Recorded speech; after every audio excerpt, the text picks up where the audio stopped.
All right, a very good morning, everyone, from the flight deck once again, and welcome to another Pilot's Life live on Twitch stream with me, Captain Naps, and we are still back at it, as you can see. It's Scandinavian Airline Services in the background there.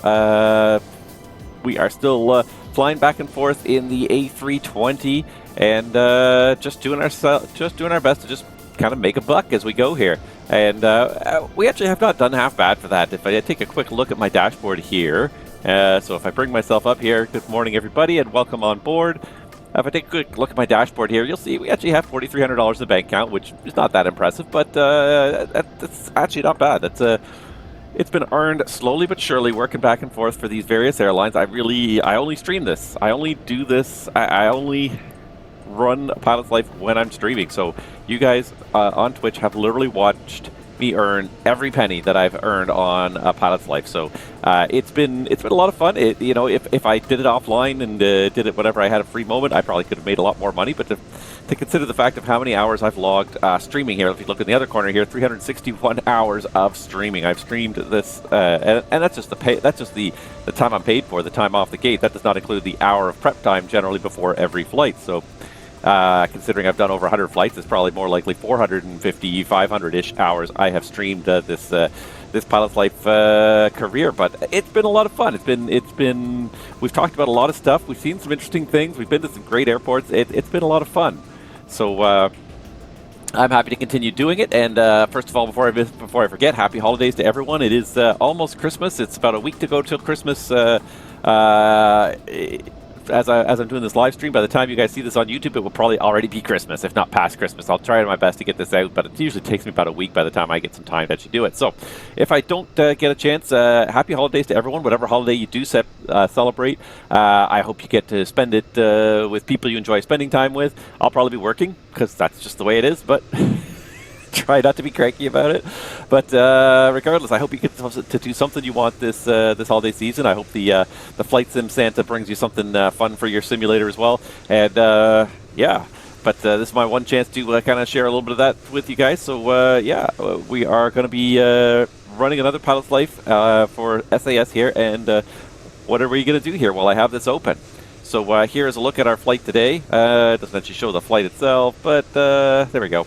So what we're doing is we're taking off from Oslo, and we're going back down to London Heathrow. Been to London Heathrow once already this season. I mean, it's a big hub. What can I say? But we're going back down there again for this episode. So, but we're starting out in Oslo. Last time we went from Copenhagen down, so it is a little bit of a different route. Starts a little differently. It'll probably end roughly the same. Hopefully we'll have some ATC. And I've learned from my previous episodes as well for you guys that have been watching. The one thing I've done this time around more than previous times is, especially because it's getting into fall and the shortest days of the year, especially the Northern Hemisphere anyways, is I did back the time up 3 hours. So hopefully it'll still be daylight for most of our flight. If it's dusk when we get to Heathrow, that's okay. But the last stream I didn't do that. It was 95% dark. And it was like, I mean, I'm doing a lot of talking. You guys are looking at me. But like, it's nice to see the scenery. There's a lot of money spent. Someone's spent a lot of money and time developing the scenery. It's a shame when it's all just black. So we backed the time up 3 hours just to kind of keep it in daylight time for our flight here today. So that's what we're up against. We're going to head over to London.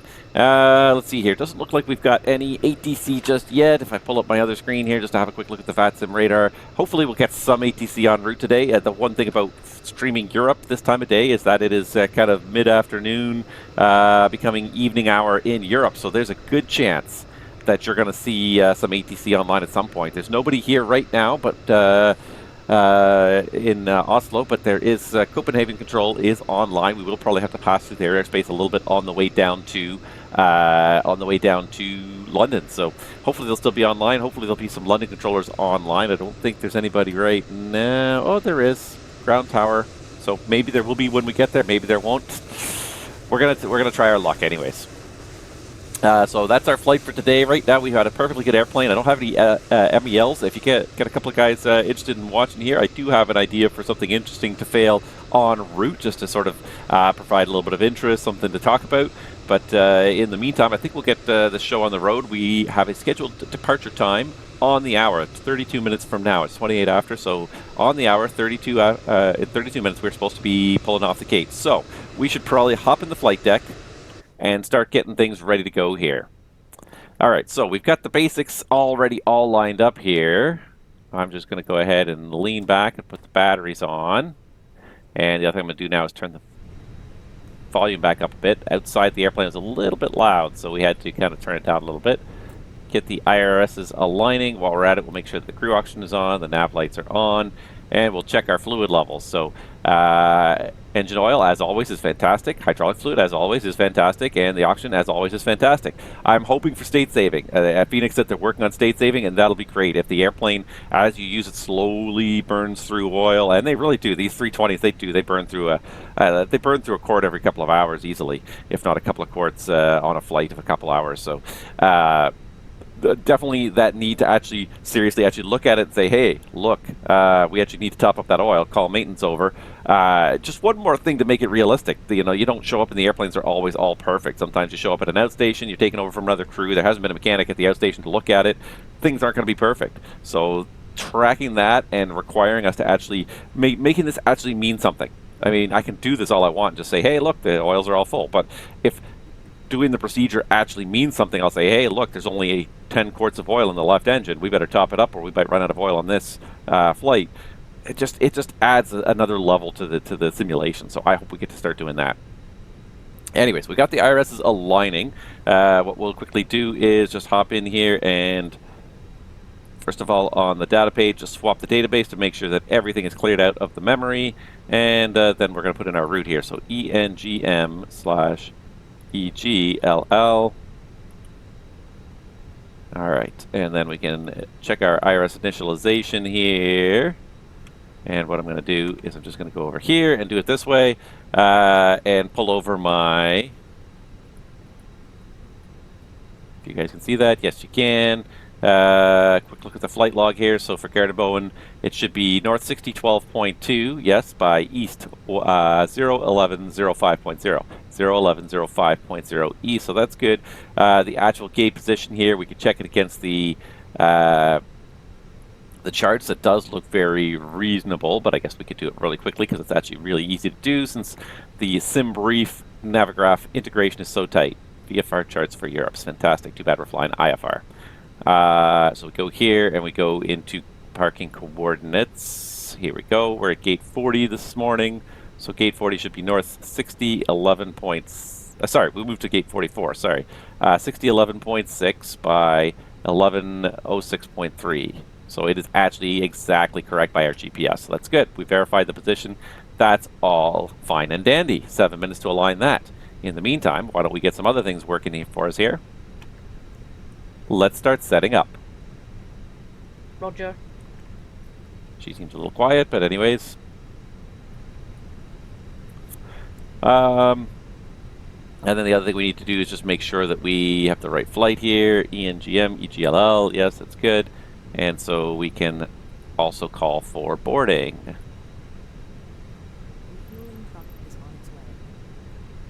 Some of this stuff sounds really quiet to me. I don't know about you guys, and I don't think it's really quiet for you. I think it's just my headphones.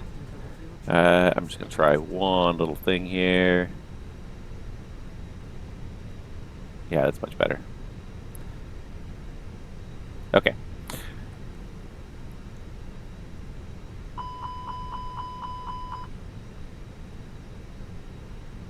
Alright, we don't need to attach the pushback tug. She's going to try to start the APU now. Out for the walk around. No, she didn't start the APU now. Fantastic, good. Europe, man, nobody wants you to start an APU until like 3 minutes before departure because we don't need that extra pollution. We really don't. We have ground power. We have ground air available at most gates here. It's 6 degrees outside. If it's getting cool in the cabin, it is a little cool in the cabin. We come here and we ask for ground air. PCA's on. You'll see immediately as soon as I connect that the temperature in the ducts coming into the cabin starts to warm up. So now we got 13, 14. You can see it going. So it's starting to blow some warmer air into those ducts. The air conditioning, the conditioned air unit is heating up, and it's going to heat up the cabin for us. So yeah, let's see here. So while we're waiting for that, we got alignment in 6 minutes. The one thing we can do here is we can get some takeoff data. All right, so let's see if I can find an ATIS actually before I even do that. So let's just do this really quickly here. ENGM ATIS.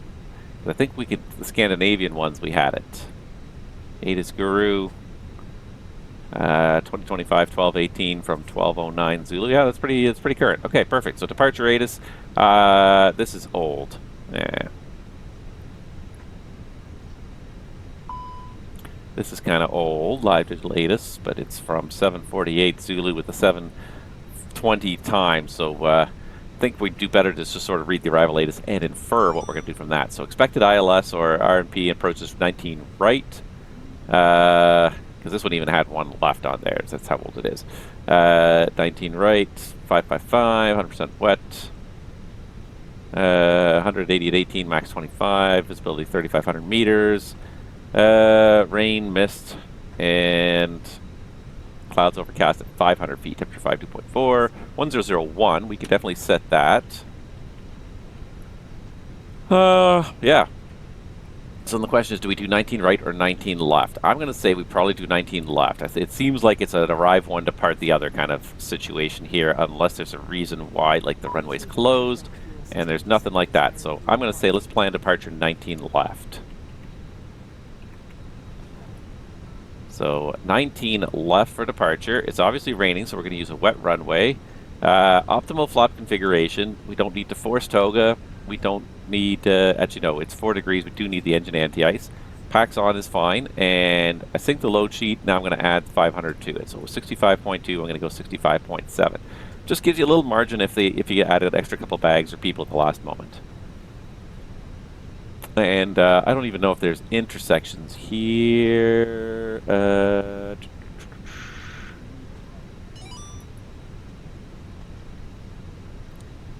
Let's see here.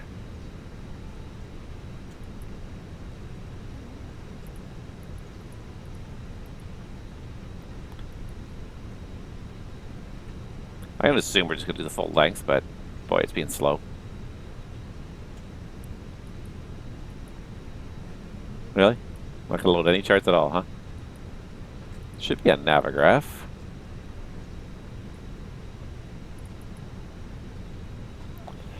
I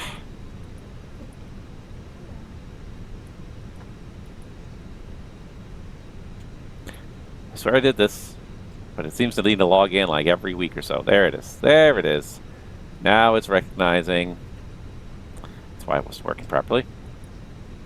All right, so let's just find the taxi or the airport chart here just to see if there's any intersection departures that make sense. 19 left, you could do like a Bravo 8 departure even.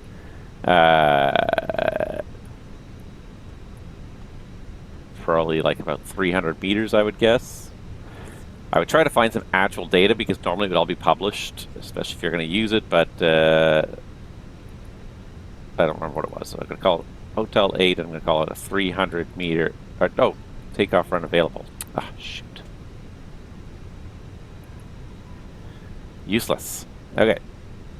So it's a 2950, so let's call it 2650, and that's probably me being very conservative. So I should actually try to find the information, but I don't know if that's going to be published here anywhere. So we'll just go with it, or we just do the full length. I'm spending way too much time trying to do this.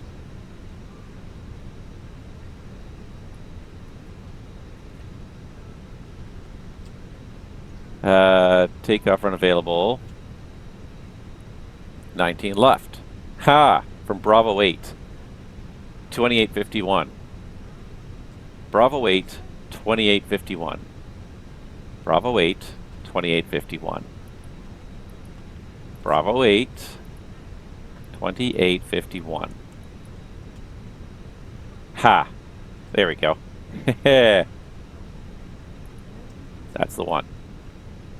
And then we got the calculation for Bravo 8 intersection with a 100 meter shift is all it is. That's fine. Okay. I was rounding up with a 300 meter estimate. All right, very good. Okay, so we got boarding going on. We got 1 minute till we got the IRS alignment, so we could just, do a couple of other little housekeeping tasks. So just take a couple seconds. Align the standby attitude indicator. I'm gonna push the constraint buttons. At 100, we got the flight directors are on. Refueling is in progress here, so if I go to this view here, I should see a fuel truck out there doing something. It is. Then they're going to have to eventually load bags as well, so all these things take time. That's okay, because it takes us a long time to get set up as well. That's why we're waiting for that IRS alignment. Wish we could get an ATIS. We can't. Maybe we'll get some ATC. There's definitely some traffic out here. There's definitely no issues on the walk around. Thank you. Everybody meet Hannah. We got a couple departures, a couple of arrivals. Oslo was definitely not, definitely some inbounds to Oslo as well, so. Definitely not a quiet airport anyways, there's definitely some stuff happening, so that's good. That always makes it interesting when there's other airplanes around, otherwise VATSIM becomes very boring. So it's kind of the nice thing about flying in Europe right now, is there's other airplanes around. Okay, so it looks like we are done here. IRSs are all aligned, so now we can just hop in and quickly do nav accuracy upgrade cleared, GPS primary cleared. We can go into the ATSU system. We can initialize our flight. You're supposed to allow the IRS alignment to complete before you do ATSU operations, just because there's two different networks. There's ATSU, there's AirInc. Your airplane may automatically connect to the wrong network if it's not sure where it is. Your company will probably pay for primarily one network and pay for the other on a pay-as-you-go basis. You want to make sure you're using the right network and saving your company money. Scandinavian 809, ENGM-EGLL, alternate is Amsterdam 203 in the air, very good. And last but not least, let's get the secondary. 3, 2, 1, here it is. It's like I've done this 100 times and it's always the same delay. The real world is not the case. Secondary flight plan uplink. In the real world, it's all over the map. Depends on other network traffic on the ACAR system. So it's funny when it's like it's all perfect every single time. The time is exactly the same every single time in the Fenix. Just trying to simulate a randomized delay. But if they randomize that delay, that would make it a lot more interesting. Then you'd be sitting there guessing. All right. Anyways, ENGM.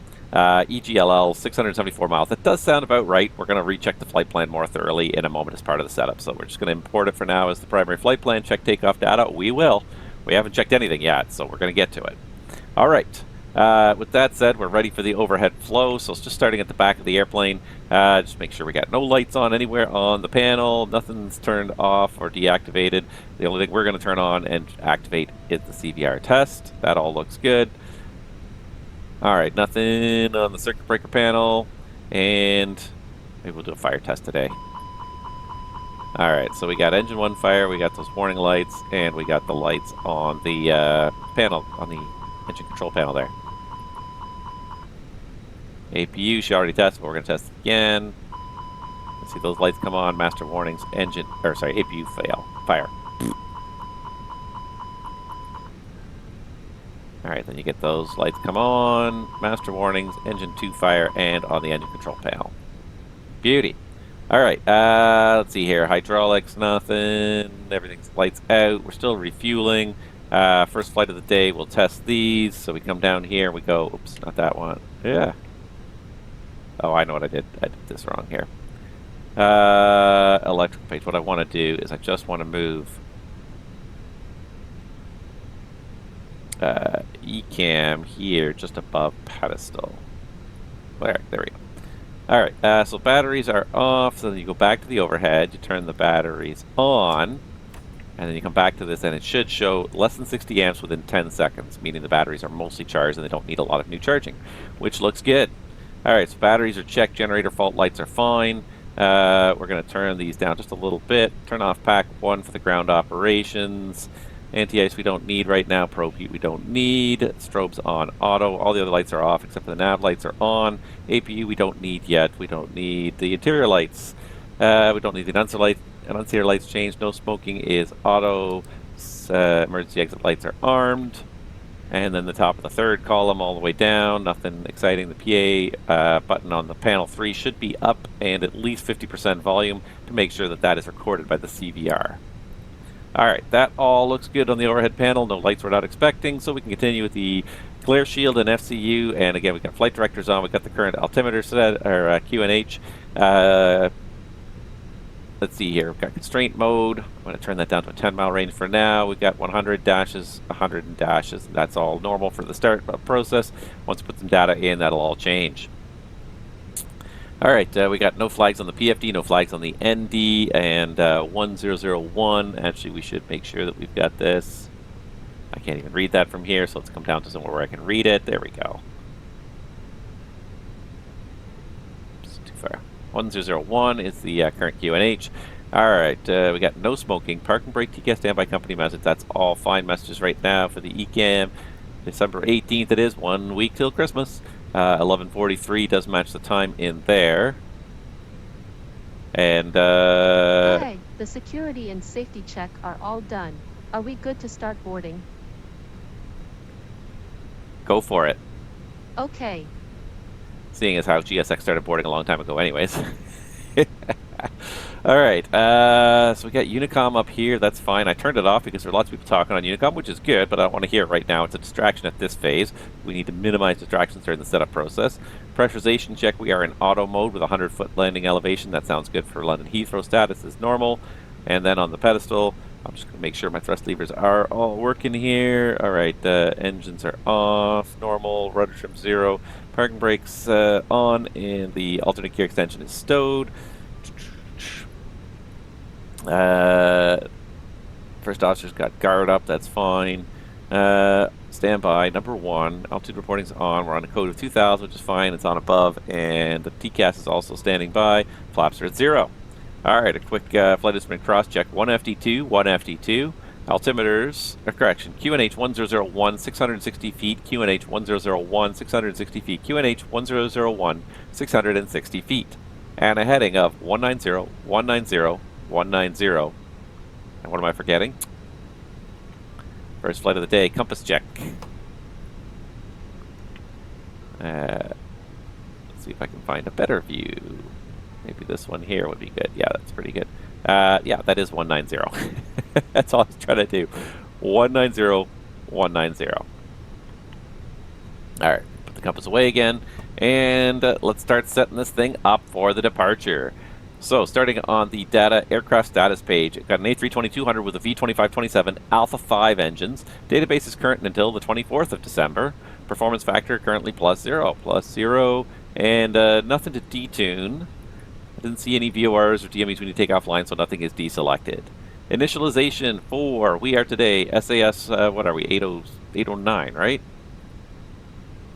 Yes, SAS 809. So SAS 809. There we are. Going from Oslo to London Heathrow. Alternate is Amsterdam. We've checked the IRS initializations out of the flight plan here. Oh, didn't mean to open that. Trying to click quickly, and you click the wrong button here. So, let's see here. Summary. Cost index 46, and our cruise altitude today 36,000. So 46, 36, 46, 36,000. And then, let's see here, temperature minus 59, so at 36, that would be 72, 62, 57, and then, yeah, that's about -2, -3 degrees, perfect. And we don't have a tropos published on this, so that's fine. All right, and departing, let's see here, the departure is going to be the VIPA 6 Delta. It might change because we're not on the 19 right, but 19 left. And the Barmy 1 Hotel for 27 right. So let's go into flight plan. Departure 19 left is the plan on the VIPA. VIPA 1 Charlie seems reasonable. Insert that. And then the arrival in Heathrow.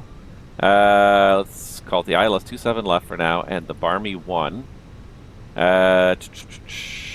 And we will mess with that a little bit more once we get closer. We need a VIA transition point, but I don't have it yet. And that's fine. We'll mess with that when we get a little closer. We got an hour and something to figure it out. So the total distance is 687 miles, which is the ground distance is 693. That's a very reasonable difference there, just a couple miles. So maybe just because we're departing a different runway. And we have no step climbs planned today. We have no long waypoints in our flight plan. And yeah, so we can just go through it here really quickly here. It's going to be the VIPA 6. It's going to be, anyways, the VIPA 6 Charlie from 19 left to VIPA, Linvey, Upgas, Tippin, and the 866 Bucut, Papa 7, Barmy for the Barmy 1 Hotel. So I'm just going to slide this over here to the other screen so I can track this as I go here. So there's the VIPA 1 Charlie as far as VIPA. Then we do direct Linvey, direct Upgas, direct Tippin. From Tippin is November 866. See, this is one error that Fenix does here, is that when there's an airway, it often puts the, it always puts the airway above the first point in the airway, which it should not. This is not an airway here. The airway starts after Tippin, so it should just show up here. It's one minor glitch. And it's funny because these glitches stand out because so much of the simulation is so well done. And 866 to Bucket. There it is. Papa 7 to Barmy, and then the Barmy 1 Hotel. So there's Barmy 1 Hotel. All the way around for 27 left. There is a discon here, and that's fine. We're going to fix that in the future. Radnav says we're auto-tuning secondary. We're going to recopy the active, and then we're going to, after VIPA, we're going to put an immediate return into Oslo via the ILS 19 right. In this way, if something happens on the departure roll or very shortly after departure, we can come back to land at this airport very quickly. Alright, so there's 19 right. Very good. Boarding is completed. Fantastic. I'm not ready yet, but they're ready. Perfect. So we've got the secondaries, got that in there. Init Bravo page. So taxi point 2, route reserve is 0, alternate. Just going back over here to look at the flight plan again. Let's see here. The alternate is Amsterdam 1.5. Final reserve 1.0. So 1.5 to get to Amsterdam if we have to go there, because it's kind of, surprisingly, it's raining in England again. It seems like it's raining every single day of this season. I've never done so much flying in rain in the simulator before as I have for some reason this season. Europe, it must be the rainy season in Europe. Okay, let's go over here really quickly. And I think that one was erroneous. I first loaded the flight plan and then I changed it slightly and reloaded it. So, takeoff weight, sorry, ZFW 56.3, 31.5. So, 56.3, 31.5, oops, 0.5. 56.3, 31.5. And it actually says this in the FCOM as well. It says captains must pay special attention to make sure that the ZFW and ZFW-CG are accurately inserted. An error there can create so many cascading errors down the line for performance planning, fuel planning, all sorts of stuff. So it is imperative when you're doing these that you double check these numbers and make sure the ZFW, the ZFW-CG that you're putting in the box are correct. Because if you don't, it could lead to some serious consequences. Like I said, that so many calculations are based on that, so it's imperative that those be correct. 9.1 for the gas, so 9.1, and that gives a 65.2, and I believe we did 65.7. 65.7, so that's good. So our data is good, and then we need a wind component just for the check here. So minus 76. We got a strong headwind on the way to London today. Minus 76 is the average wind. Let it recalculate. So it should be 4.9 tons and 2 hours and 3 minutes. So I got 2 hours 4.5. So it's about 400 kilos extra in the tanks according to this thing. So we did get 600 kilos for ATC and 600 kilos for weather, all because of kind of lousy conditions expected in London. So that's 1,200 plus the contingency. That's 1,400. Plus 400 extra here becomes 1,800, then we're very close to our 2.1. So I always find the Fenix doesn't quite burn as much gas as the predictions say, and then they still haven't fixed this either. You should be able to clear that, because right now you'll notice that it's all big numbers, which indicate that this has been a manually set value as opposed to the little numbers, which indicates an automated calculate value. If you should be able to press clear and clear this out as an inputted 0 and leave it as just a calculated 0. Again, so many minor glitches with the Fenix that they stand out like sore thumbs when you come across them, just because 99% of the aircraft is so well done that the few little things that are glitchy in there, they really do stand out. All right, everything's blue for the wind data uplinks. Did we send over the performance? We did not. So we are going to send this performance to our MCDU, so we should be getting a 100 meter takeoff shift, flaps 1, flex 64, 33, 46, 47. 100 meter shift, takeoff shift, flaps 1, flex 64, 133, 146, 147. It's a pretty substantial V1 VR split there because of the wet runway, so don't be surprised about the pause there. And 211, and actually 1690, 1690. Because the one thing about, if you want to be very precise and accurate when you're dealing with the Airbus, is these numbers at the bottom here, the thrust reduction, acceleration, engine out acceleration, are all automatically calculated based on the reported field elevation. However, they do not compensate for variations in temperature and pressure. So a good takeoff performance data system will also compensate these for temperature and pressure to make sure that you are in fact reducing thrust at 1,500 feet, not 1,450 because you're a little bit low. Thank you. No problem. Have a safe flight. All right, so she's come with the load sheet. That's good. Takeoff 19 left. It's taking a little long to get going here. For the noise 2 departure, we're going to put 211 into the pre-select here, and then cruising at 7.8. All right, prog page says we're good all the way up to 36. Max at 38.4. That's good. EGLL should again be about 670 miles away, 650. GPS primary nav accuracy is high. IRPs are auto. Irises are all naving with a 0 bias. Perfect. All right, so we don't have a clearance. We don't have a approach controller on. So we're just going to clear ourselves with a squawk code of 2000. Fuel on board is 9140. Let's just check that against the flight plan 9141. Perfect. So fuel is boarded. We can now make sure that the pumps go on. We're in a 320 today, so let's just have a look here. Anything in the center tank? Nothing. Center tank's empty, so we'll leave the center tank pumps off. And it is balanced between both sides. And the other thing we have to do as well, now that the fueling is done, is seat belts on. All right. While I'm up here, let's just start the APU now, because now we're only like 5 minutes or less to departure. We can close the door because we're going to be ready to go momentarily. Thank you. All right, so starting the APU. Load, we've got the final load numbers are all in, including the stab trim value, and the logbook will say is checked.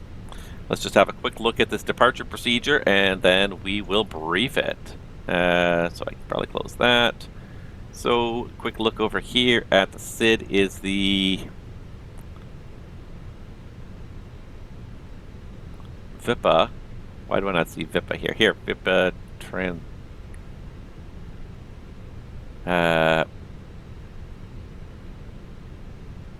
VIPA 6 Bravo, VIPA 1 Charlie. I think that's what we're on, right? We're on the Charlie. 19 left, yeah. The VIPA 1 Charlie. All right, so let's just have a quick look at this. Non-RNF-1 equipped aircraft. Not required because we are RNF. Surveillance service shall be available. Well, due to simultaneous parallel departure, change to Oslo approach frequency shall be initiated by the tower, so we don't change the tower. Tells us to, on cruise level, be issued after takeoff by Oslo approach or Polaris control. When being vectored or cleared for direct routing, climb gradient supply. NADP2 is used during climb out. So we are already set up for the NADP2, so that's good. Max 250 knots below 10,000 unless otherwise instructed. And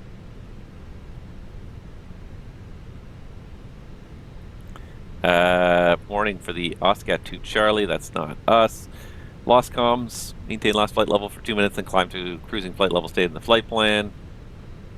Aircraft under radar vectoring shall continue on last cleared and acknowledge heading and level for 2 minutes, then proceed by the most direct route to join the cleared SID. Alright, and then the SID, so the FIPA 1 Charlie on 192 track to GM604. I'm just going to drag this over here while I read it so we can also follow along here.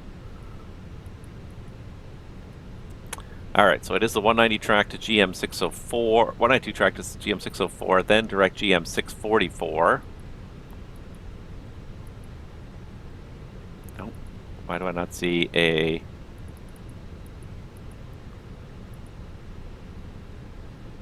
FIPA 1 Charlie, GM604, sorry, I'm looking at the wrong one here, GM602, Cubub, Viri, and Vipa. Sorry, I was looking at the wrong one there.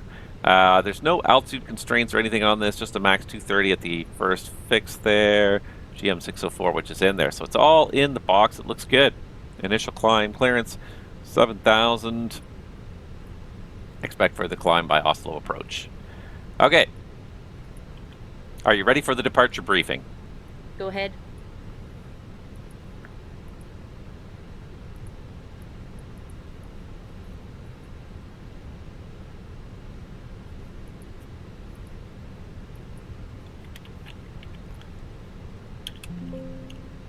Just putting all this data in here. 140, that's all good. 64, 30, 6,000. No, it is 1,000 actually, sorry. Yeah, what am I doing? Alright, that all looks good. Okay. Ladies and gentlemen, so what we're going to do today is, first of all, technical status of the aircraft. We have a clean aircraft. There's no faults with the aircraft today, and no TAMs. There's very little for the departure. Nothing that's affecting our departure today. So, departure today is the... If you need assistance, contact the flight attendant. If you are unable to accommodate any item in the cabin, please bring it to She the sounds boarding very loud floor to me. and we will check it for you.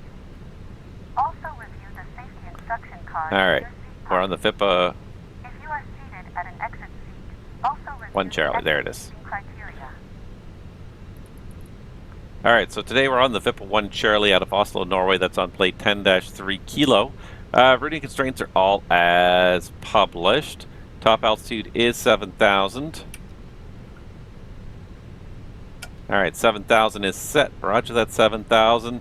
Everything's in the box, and the MSA is 300 feet around the airport. Let's see here. Noise abatement. I don't believe we got anything published. We're just going to fly the SID as published with a noise 2 departure. Actually, yeah, that is the one thing that's published on the SID, is fly the noise 2 departure, the end of DP2, which is what we're going to do. And let's see here. It is not a mountainous airport. The level of service for departure today,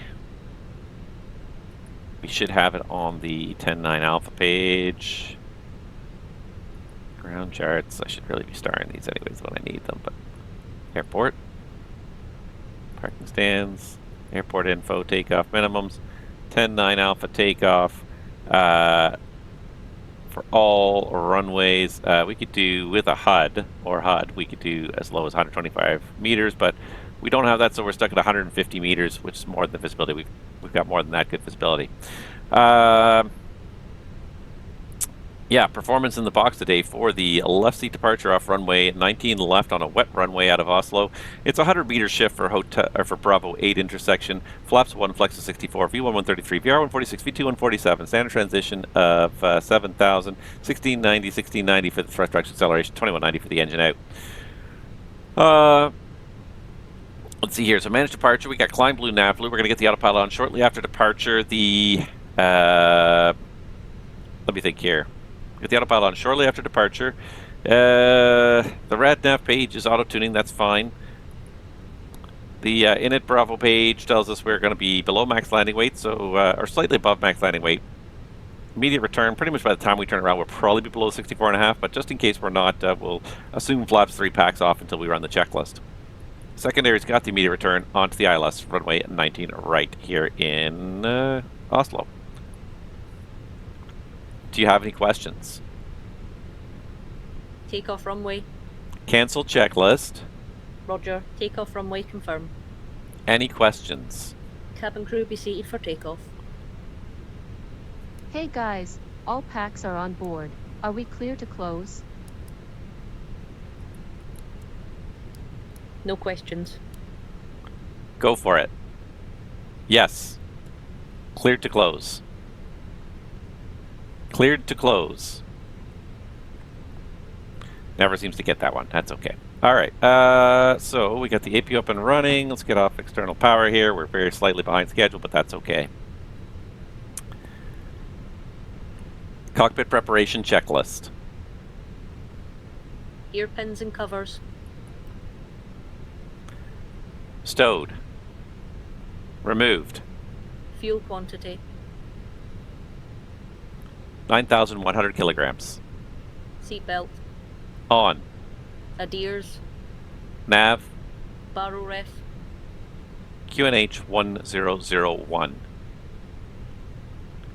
QNH 1001. 1001 set. Cockpit preparation checklist completed.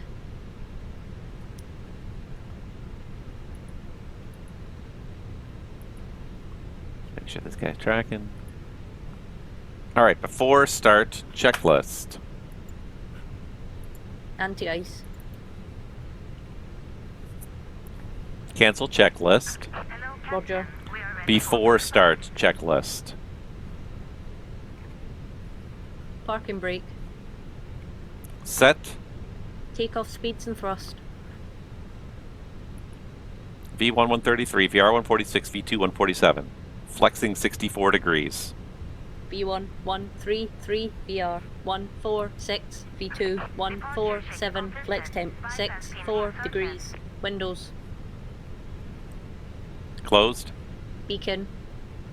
On. Before start checklist completed.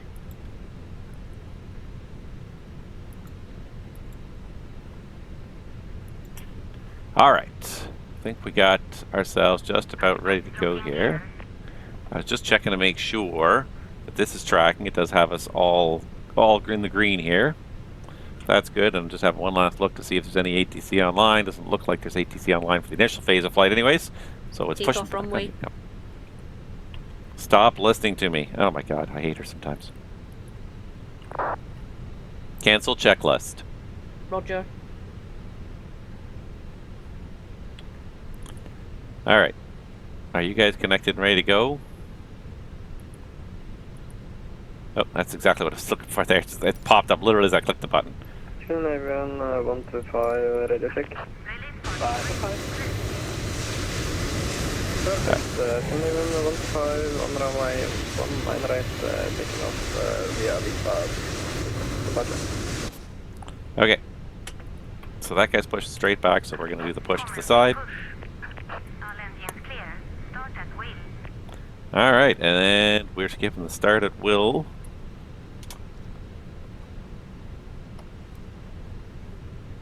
Starting engine 1. Okay. Make sure the thrust levers are idle, the AP bleed is on so you don't get the fault right away. And there we go, N2's turning. So there's a 350 that was pushing back right over there. I've lost sight of them altogether, but we're going to push back to the right so that we're not in their way.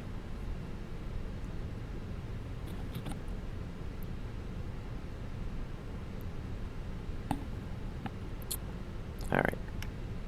Any second now we're going to get there's the fuel flow. Give it a couple seconds. We should get light off. Come on. There we go. Now you're starting to see the EGT rise. You start to see the N1 turn. Now everything's looking good. I don't know where this 350 pushed to. It's gone. He pushed back like 10 seconds ago, and now he's just vanished off the network. No. Not my problem, I guess, right? Not my problem. Just wanted to make sure it wasn't in his way was all. Alright. Looks like we're getting a good start on number 1. Everything's nice and stable. Starting engine 2. Okay.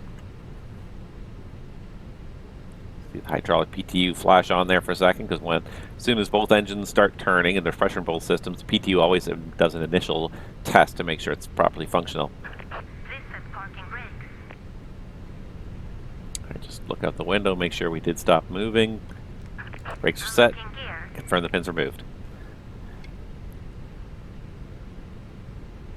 So the PTU does a test initially when the systems are, when the green and both the green and yellow systems initially come online. The PTU does its own little self-test, which is one of those interesting little quirks. So when you're doing single-engine taxi, it's single-engine taxi out. Normally you do single-engine taxi out, you have the yellow pump turned on to provide backup braking on the yellow system, because usually you run the left engine and leave the right engine off.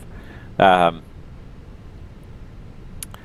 when you do the start, just before you start the second engine, you have to turn that yellow pump off, even though you want the pressure in there, because if you don't, the PTU won't run itself test properly. It could get a fault. Flight has been removed.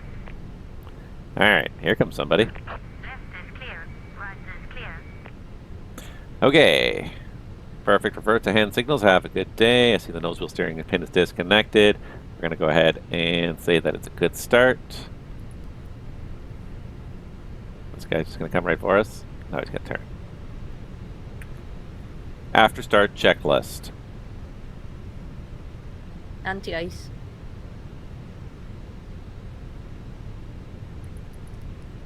Engines on.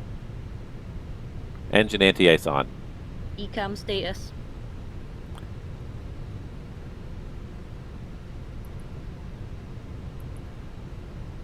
Checked. Pitch trim.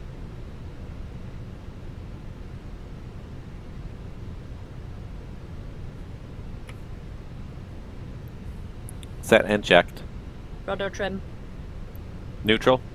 After start checklist completed. Clear left. Clear left side. Clear right side.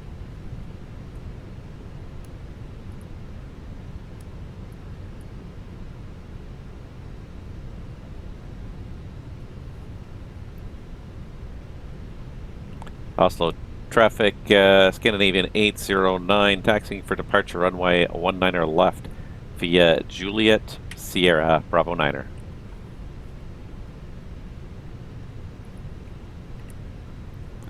Alright, we are on Unicom. Did make that call on the right frequency.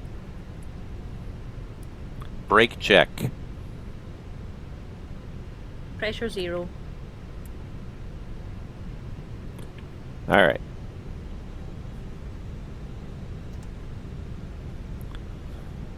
Flight control check. Ready. Full up. Full down. Neutral. Full left. Full right. Neutral. Full left. Full right. Neutral.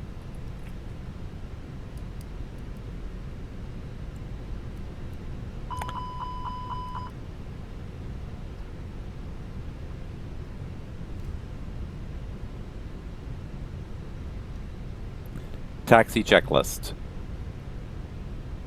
Flight controls. Checked. Checked. Flap setting. Config 1+F. Config 1+F. Radar and predictive wind shear system. On and auto. Engine mode selector. Normal. ECAM memo. Takeoff, no blue. Taxi checklist completed. Once again, ladies and gentlemen, welcome on board our flight today. This is the lead flight attendant speaking. Please direct your attention to the cabin crew for important safety information. There is an instruction card in your seat pocket that illustrates the safety equipment on this aircraft. Alright. Regulations require compliance. Need to make sure the back end is ready. As well as all crew instructions. I think I heard that chime go. The cabin is now secured for takeoff. Thank you. Alright, we are good to go. Let's just have one more look and make sure it does recognize the fact we reached the taxi out stage, so that's good. And away we go. Doors are clearly marked with exit signs and instructions for door operation. Fortunately, everybody's pretty quick today because that is a pretty short taxi out. Locate the exit nearest you. Bravo 7. The nearest So exit pretty much is where the that big structure is there. I assume that's a hangar or something. I can't even really tell. It's like, it's weird. It looks like just like a piece of slope.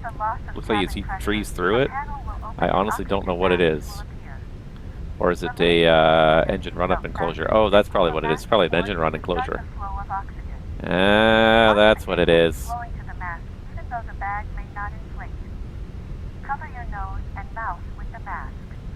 That's what it is. Yes, it's a ground run enclosure. First, it looked like I couldn't tell what it was. It's like I see trees behind it or through it, but no, the trees are actually in front of it, some of them. Pull up and remove the cushion. Upon exiting the aircraft, place your arms around the cushion and hold on to the strap located on the back. This is a non-smoking flight. Smoking That is is one not big permitted enclosure. in the cabin or laboratory. I guess it's so far out here too that you got to assume people are taxiing over here, so there's got to be enough room to spin an airplane around on this thing, not just. A lot of times airplanes get like towed into these things, backed into these things with a tug, but this one's so big, so far out there that probably wouldn't bring it over here to tug. You'd probably taxi over here yourself, so you need room to turn it around again in there. Anyways, I don't see anything on the TCAS. Looks like there's no inbound aircraft. Oslo traffic, Scandinavian 809 are taking position 19er left for the VIPA VIPA 1 Charlie departure. 1 Charlie. Clear left. Clear right. Runway entry procedure. Takeoff runway confirmed. Approach path clear of traffic. Cabin crew be seated for takeoff. Lineup checklist. Takeoff runway. 19 left, confirmed. Runway 19 left, confirmed. TCAS. TARA. Packs 1 and 2. On. Lineup checklist completed.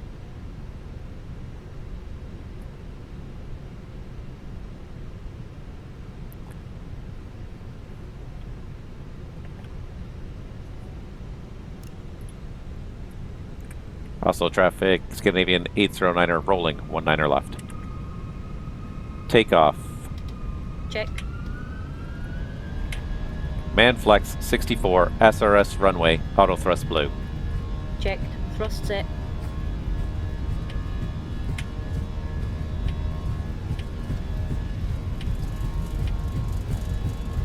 .100 knots. Checked. B1. Rotate.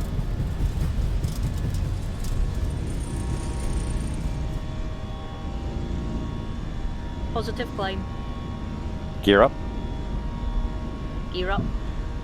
Nav.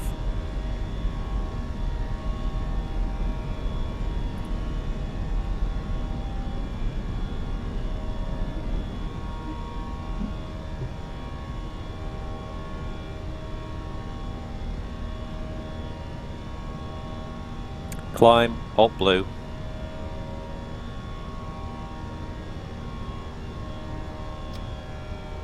Thrust climb, auto thrust.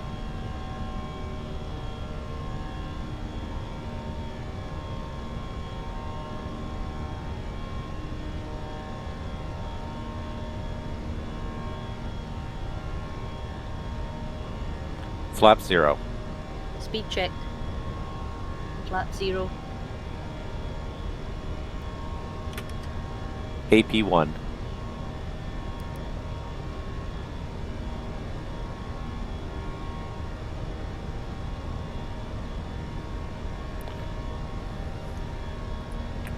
Alright, we're on our way. Since we have no ATC, I'm going to go ahead and set, were we 34 or 36? I want to say we were 36, weren't we? We are 36. Flight level 360 set, Roger 360. We're now through 3,000 feet AGL. We can now continue accelerating, so speed is managed for the acceleration. We're also above the ice layer. We can go ahead and turn off the anti-ice and the APU. That was something I forgot because I find it odd. It's on the checklist of the company I work for, but it doesn't seem to be on the checklist of most other companies. Airbus just considers it something you're going to do, which is fine, but I'm very much, again, if that's the flow you're used to, and that's not the flow that I'm used to.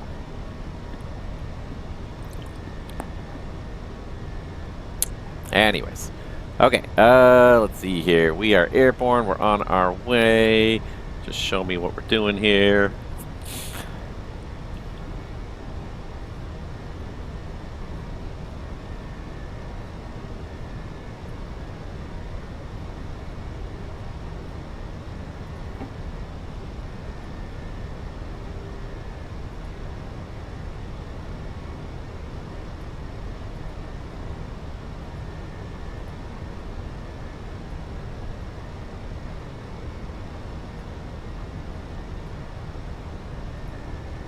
So we're getting a little bit of background there. All right, there is transition already. Standard cross-checked. Passing flight level 084. Give me a second to adjust the other one here. Now. There we go. Yeah, I noticed we were starting to see a little bit of background behind me over more on this side, so I just adjusted the webcam just a tiny little bit there to help make sure keep cutting out my background there. But all right, we're on our way through transition level and up through 10,000 almost here, on our way to Heathrow. And well, now the rain showers have kind of ended here. Chasing the sun off to the southwest here as well. Well, now we're actually almost south. We're really not southwest so much yet. We're going to take a turn to the southwest in a bit here, but it's more south than southwest than west anyways to get to Heathrow from here. There's the 10,000 foot acceleration, climbing flight level 360. Looks like we're doing about 307 knots there in the climb. Looks good. Looks like the lights are off. It looks like a smooth day. I see no reason not to turn the belts off. Let the cabin start their service. And yeah, there we go. Another day in the Airbus. We're on our way, everybody. So, yeah. Welcome back into the flight deck. Another beautiful day. We're going to hopefully see a lot more scenery today than we did last time, because last time I wasn't even thinking about it. It was kind of, the sun was kind of going down, but it just didn't trigger me. But after sort of doing an hour of the stream, I really kind of like started to think to myself, like, I should have backdated the time before we departed. So that's what I did today before the stream started. I backdated the time. It's actually really 15:19 Zulu time, but I backdated it to 12:19 just to, again, make sure that this flight takes place in daylight rather than darkness, because and it's funny because I think that's the way a lot of us fly our simulators. Travis made that comment last time, and I make the same comment all the time too, is that I spend almost more time flying the simulator in the dark than in the daytime. And why? Because I mostly fly in my local area, my local region, local continent, country even, and I tend to do that and I tend to do it in real time, and most of us are generally free in the afternoons and evenings. Daytime is usually a work day for most normal people. For the average office drone, daytime is the work time. Evening, evening is when you get to do the things you want to do for fun, or the recreational things you want to do for fun. So, hence, we're always doing our flying during our evening hours. If you're doing it in real local time, you're going to be flying the sim in the dark, and I think it's something that a lot of people suffer from. So anyways, we're going to try, hopefully, not to have that the case today. But I think 3 hours should be more than sufficient to keep us in daylight the whole way down to Heathrow today. So let me know what you think about the background noise. I feel like it may get just a little bit, the air noise might get just a little bit noisy, so I'm just going to turn that down just a hair. But let me know what you guys think. Otherwise, we are on our way. So, yeah. Let's see. Quick look down here in the FMS and just see what our arrival time is because of that strong headwind. We are expecting, 14:04. We're supposed to be at the gate at 25 after. So, although we left the gate a couple minutes behind schedule, there's a very good chance, barring any delays, that we could still make it to the gate in Heathrow on time. So we could still be looking at an on-time arrival, even though we left a couple minutes late. I think we're about 3 or 4 minutes late by the time we got off the gate. Not going to worry about it excessively. What can we say? It's a lot to get these things done. There's a lot of work that goes in, especially if I start talking about something else and I go off on a little tangent just to one side. All of a sudden, before you know it, I've spent 15 minutes of our 40-minute prep time talking about something that was totally unrelated. So, as a minimum, and the standard we were expected to meet was 30 minutes. So in training, the standard we were expected to meet was you can prep an Airbus from basically sitting down and having the airplane black to ready to push off the gate in 30 minutes.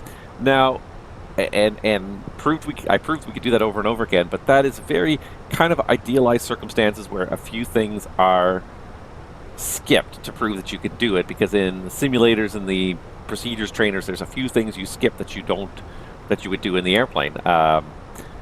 In general briefing, reviewing the logbook, the simulators don't actually have a logbook, so you just you're kind of like going through the motions, like, okay, now I would flip up the logbook and look at the snags and look at the just make sure that all the service checks are complete and everything like that, and close it up again, put it back. These things take some time. Like, I personally love to look through the service history of an airplane when I first get in it if I haven't flown it. if I haven't already flown today, I want to look back and see what's been failing recently. And that's one of the big things I look for in the logbook. There are certain mandatory checks we have to make sure were carried out. But what I'm more interested in, and I do check to make sure those checks are carried out, and they always are. I've never found a case where they were not, but you still have to verify that they were done.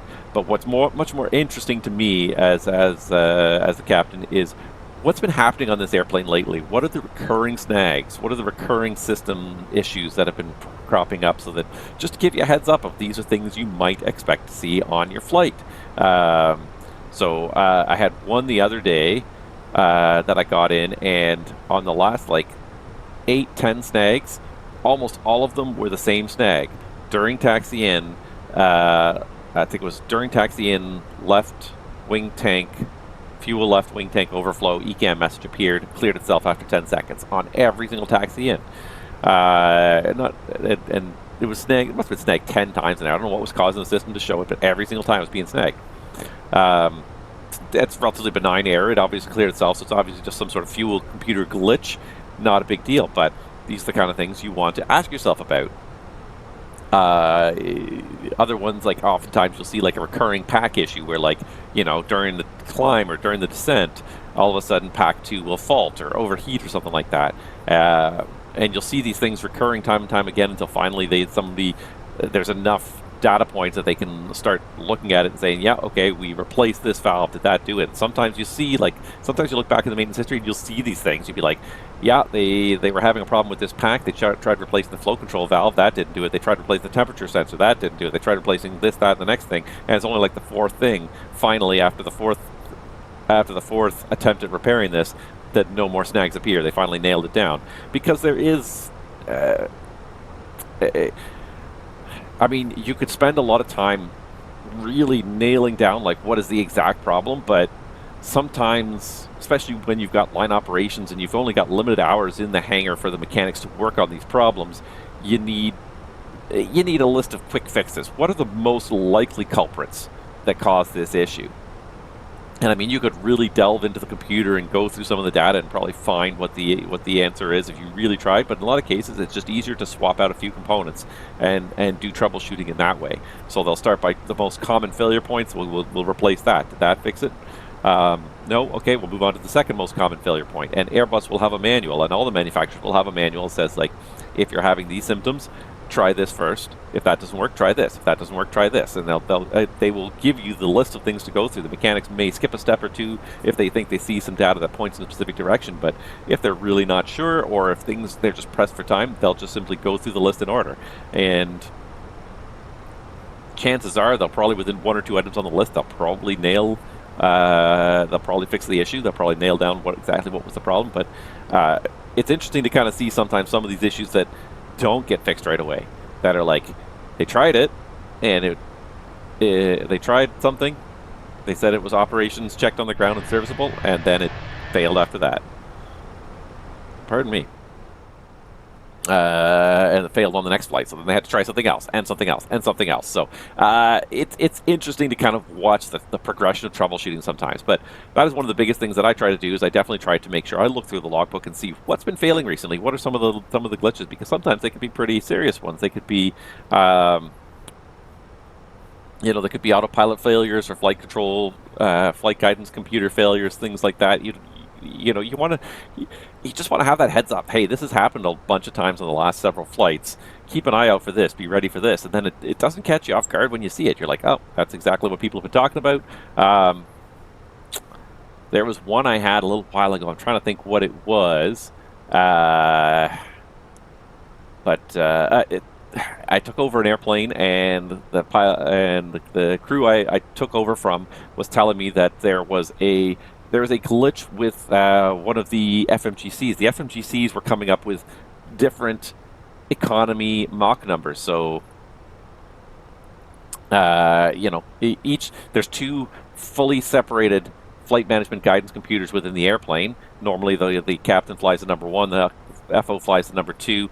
Normally, the left MCU is linked up to number 1, the right MCU is linked up to number 2. So they're completely separate. They should, in theory, being given the same inputs, come up with the same outputs.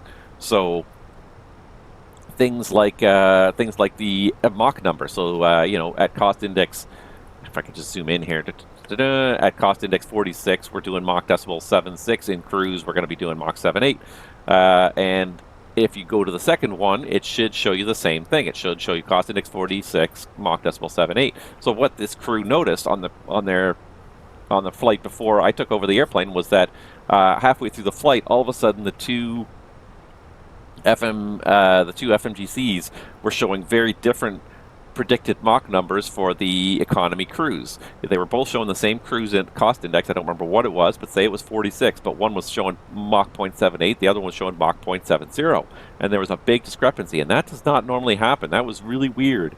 Hadn't happened before, but it had just happened on that flight.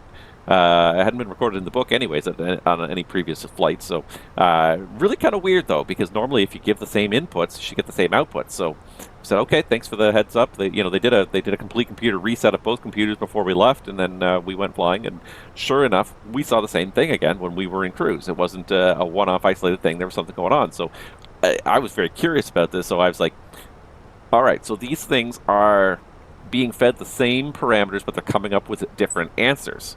So my first thought was, are they being fed the same parameters? Is there something wrong with the input data that is then causing these two computers to have an issue?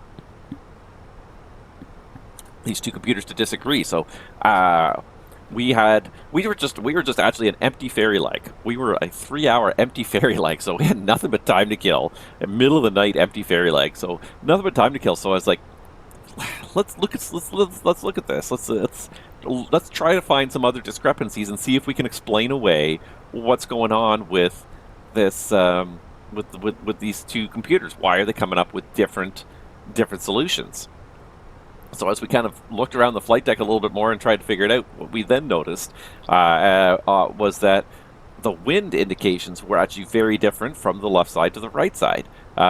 They were out by like 30 degrees and 30 knots, which is a substantial difference. Like normally, okay, they may not get exactly the same number. They'll be off by 2 or 3 knots and 1 or 2 or 3 degrees. But these were substantial differences, 30, 40 knot difference, 20, 30 degrees on the direction. Very, very substantial. It wasn't like, oh, this one had a very, very slightly different input value, and so it came up with a different answer. Like these ones were like, we were getting very different values there. So then that's when I noticed that the true airspeed was also very different between the two, and that seemed to be the source of the error. So we're sort of backing down, because the wind calculation here, this wind is based purely on, okay, how fast is the airplane going ground speed? What does the GPS say how fast the airplane's going ground speed? And what is the airplane's actual true airspeed? What direction are we moving and everything? And so it calculates based on what our true airspeed and our heading is versus what our actual resultant ground speed, ground heading track are, takes that difference and says, okay, the only thing that could be affecting us up here is the wind, so whatever the difference is must be the wind. So when the true airspeeds did not match, then obviously the wind calculation is wrong. So we're kind of like, look at this. So eventually what we kind of tracked it down to was there was a big discrepancy in the temperature sensors. We could actually go into the MCDU and look at the temperature sensors, and the temperatures between the left and the right side were different by like 25 degrees. The outside temperature, one of them was the left side, I think we figured out was correct, because we were cruising at something like 38,000 feet, and the left side was saying it was minus 55 outside. The right side was saying it was minus 25 outside. Thank you. A huge discrepancy. And at 38,000 feet, like if it's minus 25, there's something wrong. There's something very wrong, because the average temperature at 38,000 feet should be basically minus 56 degrees. So for it to be minus 25, 30 degrees warmer than normal, that never happens. Like down near the surface of the Earth, the temperature does vary quite a bit. But as you get higher and higher, or further away from the Earth, the temperature does not vary from standard very much. 10, maybe 15 degrees at most. But the idea that it was 30 degrees warmer than standard, I think, is almost a climactic impossibility. So it really kind of narrowed us down to there was something wrong with the temperature sensor on the right side. Fast forward to actually arriving at the destination, I kind of, while we were en route, there's Mach Star. I communicated all this with our maintenance controllers through the ACAR system, and fast forward to our destination, maintenance met us at the destination. We got all our stuff off the airplane. We talked to the guy when he came in the flight deck. I told him exactly what we'd seen, what we were thinking, that there was some kind of issue with the temperature sensor for the number 2 system. So he's like, okay, I'm going to go out and have a quick look around for some sort of the more obvious stuff. And like 5 minutes later, we're getting off the airplane, and he waves us over to the nose of the airplane where he has inspected the temperature sensor. So if I can, let's see here. It's going to be noisy, but what he did was he waved us over, and on the underside of the nose of this aircraft, you have these 2 kind of square intakes here. So these are the true air temperature sensors. So these are the pitot probes over here, pitot probe. But what we have underneath are the true air temperature sensors. So air passes through there, but the trouble with trying to measure temperature outside an aircraft is that as the air hits the aircraft, you're moving at such a high rate of speed in these airplanes that the impact of the air hitting the airplane heats that air. So it actually, if you were to just hold a thermometer probe outside the front of the airplane, it would not be correct, because it would indicate too warm because of the extra friction and heat from the airplane, the air actually hitting that probe and hitting the airplane, moving at such a high rate of speed. So we actually have these specially designed probes that are supposed to alleviate that problem and only detect the actual ambient air. So anyways, so we have 2 of them, one for the captain side, one for the first officer side. What he found was when he looked in the first officer side, he had a ladder up here underneath the nose of the airplane sitting on the ground. He looked in there and he said, there's an obstruction in that probe. So we were able to help nail down what that issue was just by simply taking some time to look at the data and pass along what we observed to maintenance. And he was very quickly able to say, within 5 minutes of arriving at the airplane, maybe 10 minutes at most, by the time he got his ladder and everything else and had a quick look, he's like, yep, there's an obstruction there. Something white, I can't see what it was. I think it was a piece of paper. He couldn't quite get to it. He said probably might have to take the probe off to get it out. But he said there was an obstruction in this probe that didn't exist in the other one, and that would explain, at least to some reasonable degree, why there was probably discrepancy or an inaccuracy from that probe. So it's always interesting to kind of, it's nice to kind of have these heads up, because sometimes you also have a chance to add a different perspective, maybe a chance to think about things, observe things, look for things. If you know that there might be a defect, look for causes to the defect, because the mechanics don't want you to do their job for you, but what they do want is they want you to give them a leg up on the job. It's not an easy job when a guy walks in and says, yeah, the plane makes a strange noise, and the guy walks away, or doesn't even say anything, writes it in the logbook. By the time the mechanic gets to the airplane, the guy's gone. Oh, there's a strange noise in the flight deck. Thanks for nailing it down. Thanks for really narrowing it down so that I can really find it, because there's any number of possible things. So, you know, the one thing they say, the one thing mechanics will always tell you is be descriptive when you write up a snag, as much as, yeah, and you only have a small box on the page. Usually it's 5 lines or something like that where you can write up a snag, but be as descriptive as possible. Describe the things you've seen, not just what you think is. Don't necessarily try to and it's kind of a mixed bag. They don't necessarily want you to say, it's definitely this is broken. But they do want you to describe the symptoms of what you're seeing to help the mechanics narrow it down, isolate it, follow the descriptions that are in their troubleshooting manuals as well. So details help. If you notice that, hey, I noticed we were having pack issues, and then we noticed there's fluctuations happening in this sensor reading or something like that. Maybe that's why the pack is having issues if there's a sensor that's out. It could be a number of reasons. Don't necessarily have to describe. You don't necessarily have to solve the problem, but be descriptive of what the symptoms are to help the mechanics nail it down. Because sometimes I feel an immense amount of pity for mechanics coming into a situation like that where they have the most vague write-up of. I can't even think of anything, because generally most pilots I meet now are pretty good. They understand that details help solve the problem. But every once in a while you'll read this snag that is so vague, you're just like, I don't know how the mechanics figured this out. You know, it might be something like, I don't know, pack values fluctuating. And it's like, what do you mean? Like, what values are fluctuating? What kind of range are they fluctuating? When are they fluctuating? Is it cruise flight? Is it on the ground? Descent? Climb? Narrow it down for us.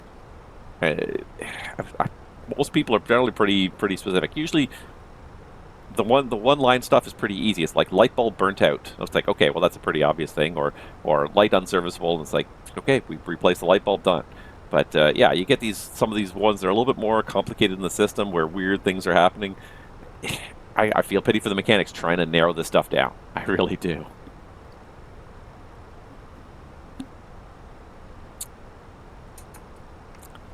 Anywho. Yeah, what else can we talk about today? Well, the one thing I could talk about right now, because I'm kind of interested in it. It's not directly flight sim related per se, but nevertheless, I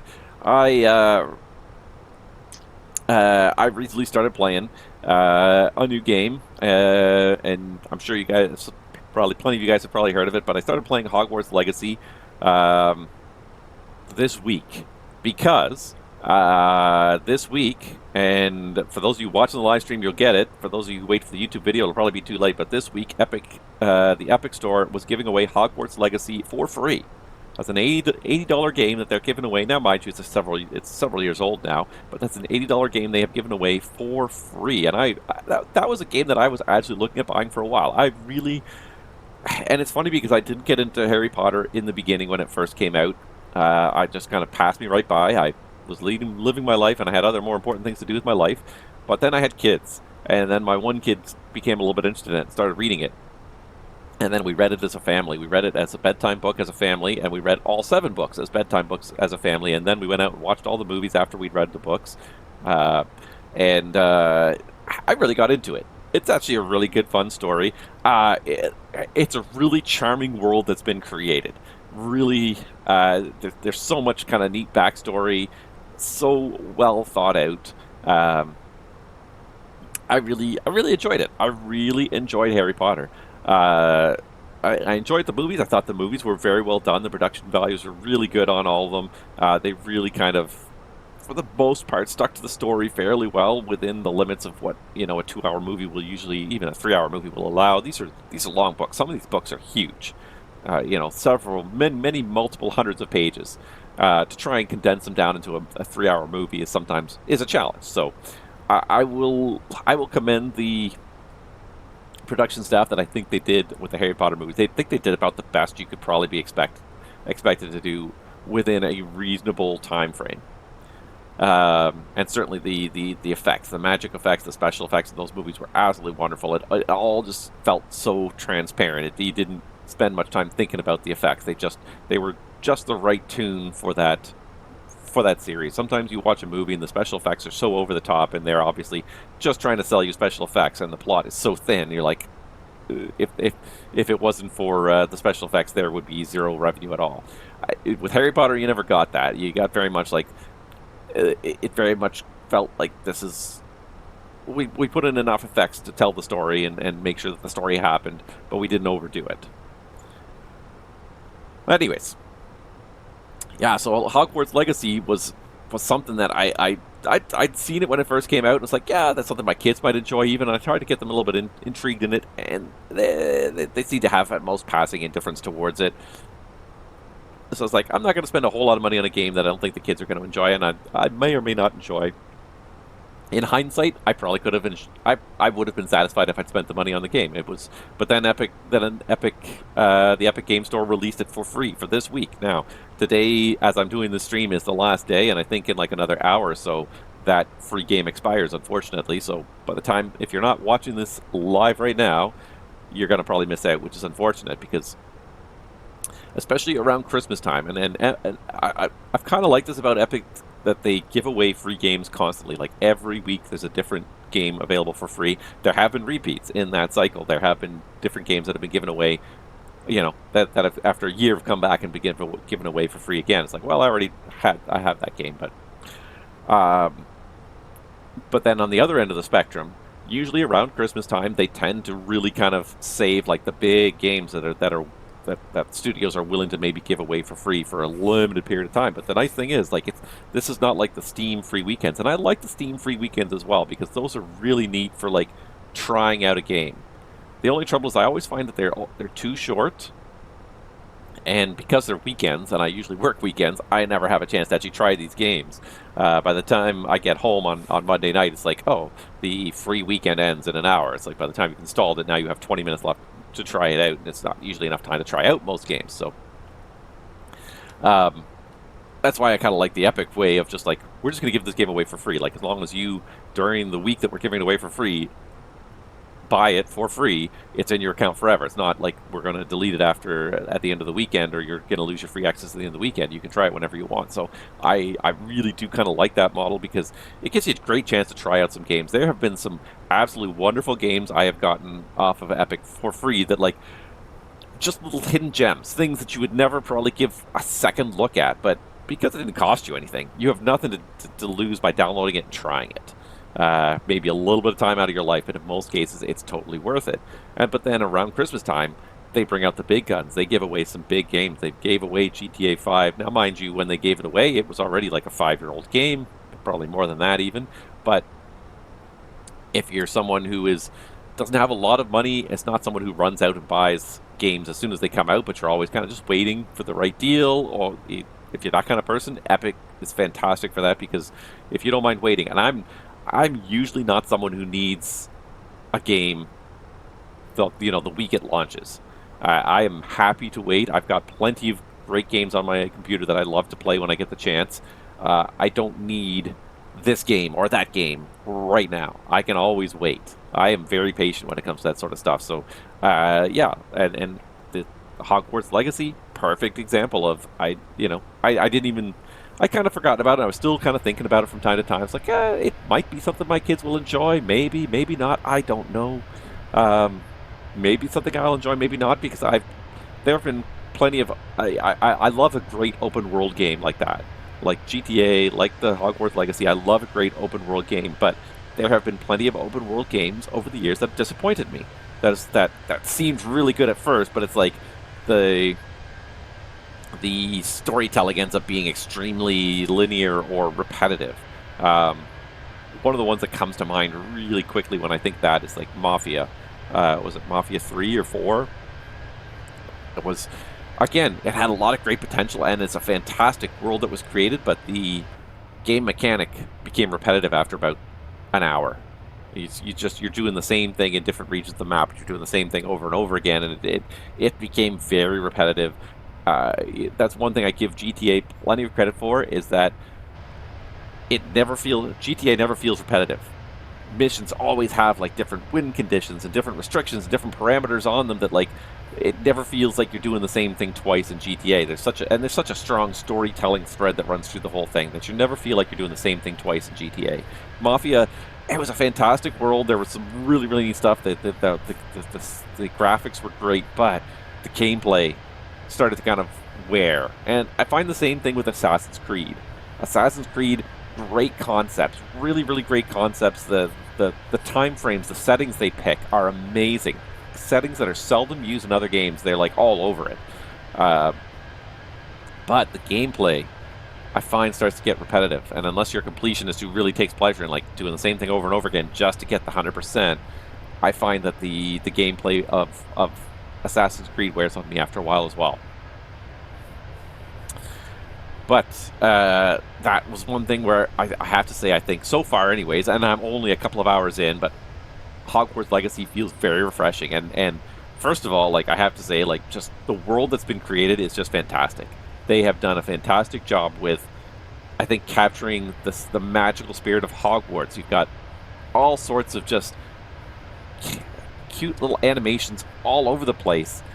Not really relevant to the game, but just give it an immersive feel. It's not a static. It doesn't... Sometimes you get these 3D worlds and they feel very static. And Hogwarts Legacy, they really leaned into the magic of the Harry Potter world, and so things are not static. The portraits all have like little animations, so like the subjects of the portraits all move a little bit, which is what they're supposed to do in photographs in the Harry Potter world. They move. They're not static, but they move. They're characters inside the portraits. A lot of the statues, the suits of armors are moving around little bits, just little subtle movements, not crazy, but just little things here and there. And then even things like being able to repair things, repair bridges so that you can get from place to place, or the grand staircase that sort of creates itself in front of you. It's not there, and then as you walk towards it, it makes itself in front of you and then disappears again behind you. Lots of just neat little animations. It makes it feel very lively. It does not make it feel static. So the scenery design, the level design alone makes it feel very, very immersive. I'm very much enjoying it, but then the mission design so far, and I'm only a handful away in, there's definitely a lot of variable mechanics, and there's a lot of really nice stuff that they do with the magic that really kind of the one thing that comes to mind that's such a really smart mechanic that I'm really loving is the very first spell you learn, which is Revelio, which is just reveal. And what a brilliant mechanic for an open world game like this. It shows you when you cast a spell, it then shows you things around you in the environment, highlights things in the environment that are interactable. But normally you could walk around and these things are all just the same color as everything else, and everything's blended in, and it's all one nice thing. There's no special, like, the doors necessarily glow a different color until you cast the Revelio spell, and then all of a sudden secret doorways might be a different color. Items you can interact with are a different color. They suddenly have a glow, and it only lasts for 20 or 30 seconds, and then it sort of fades away again. But what a neat way to kind of, like, if you're in a hurry, you will miss things. You will miss things quickly. If you're running from room to room, place to place, you'll miss things.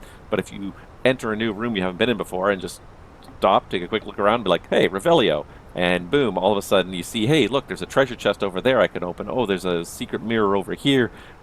It's a really well done mechanic, I've got to say. Like, it really makes the game.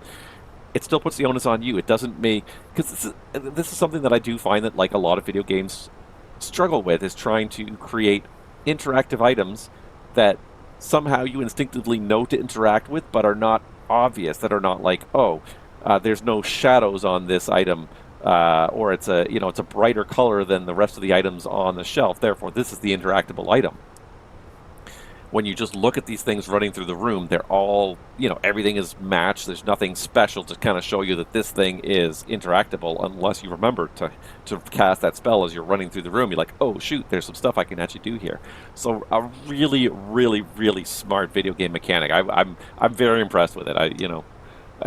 Because I do find that with open world games, sometimes the interactable items are just too obvious. And it's like, it takes you out of the immersion of the fully developed world. But in the case of the Harry Potter game, they've done it in such a smart, fantastic way that's like, everything in the world looks great and looks fantastic, but then there's a way to make these things show up only when you want them to, and it fits the theme. It fits the theme so well. It doesn't feel like it was artificially grafted on there. It's a spell like any other. You have to remember to cast it to use it. If you don't, too bad. You miss things, and I have missed things, and I've gone back through rooms, multiple times. And it's funny because it's one of those things too, where it's like, there is fast travel available. You can fast travel to various points in the Hogwarts castle. You can fast travel to the village of Hogsmeade and all around the kind of the countryside.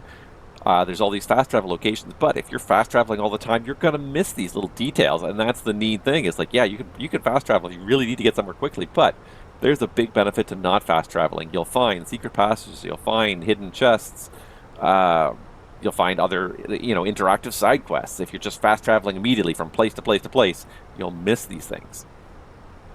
And that's one of those things that makes it very nice. It's a walkable scale. It takes a little while to kind of walk from one to the other, but it has a very walkable scale. And I remember reading this as a critique of GTA 5 versus GTA 4. GTA 5 was there was a critique that GTA 5 might almost be too big. The world was almost too big, and I understand that, because in order to get from place to place in that world, you got to steal a fast car and drive. And if you want to get from one end of San Andreas to the other, it still takes you like 10 minutes of driving, even in a fast car, to get from one end to the other. But in the meantime, you're moving so fast that everything's a blur. You're missing the details as you're going by. And this was the argument for GTA 4 being one of the best GTA games, was like the Manhattan, I can't remember what they called it, Algonquin. The Algonquin Island, and like the whole New York City thing, but New York City is a very walkable city. You can walk from place to place. Yeah, you can hop in a car and get from place to place that way too. But like, I honestly love taking the subway in Algonquin, because it was a useful system. It got you to most places It was pretty direct. It was pretty quick. I loved using that as a system. I always tried to use that anytime I was going to go commit a crime. I always tried to use the subway as like a way of like sneaking in and out, blending in with the blending in with the city. But yeah, you could walk from place to place. You could see the details of the block. But it was a game where like things were close enough that you felt like you could walk from place to place. Sometimes getting in a car was almost more of a hassle because of the one-way streets and dead-end alleys and things like that. It was almost more hassle to get in a car and drive than it was to just walk from place to place. Some things were close enough, you just walked them. GTA 5, that's not the case. Very few things are close enough that you walk them. You really feel compelled to be like, I have to get from point A to point B. And point B is 17 miles away. The only way I'm getting there and doing the next mission within the next hour is if I get in a car and drive there fast. And you miss the details, you miss some of the stuff, and then when you do eventually slow down and like drive slowly or even walk from place to place, you see these beautiful levels that have been created, this beautiful world that's been created, and I really do admire the work that was done for GTA 5. It was an absolutely fantastic world, so many interactive points. You miss so much of it because you're moving so fast. And so I think Hogwarts, again, does a very good job of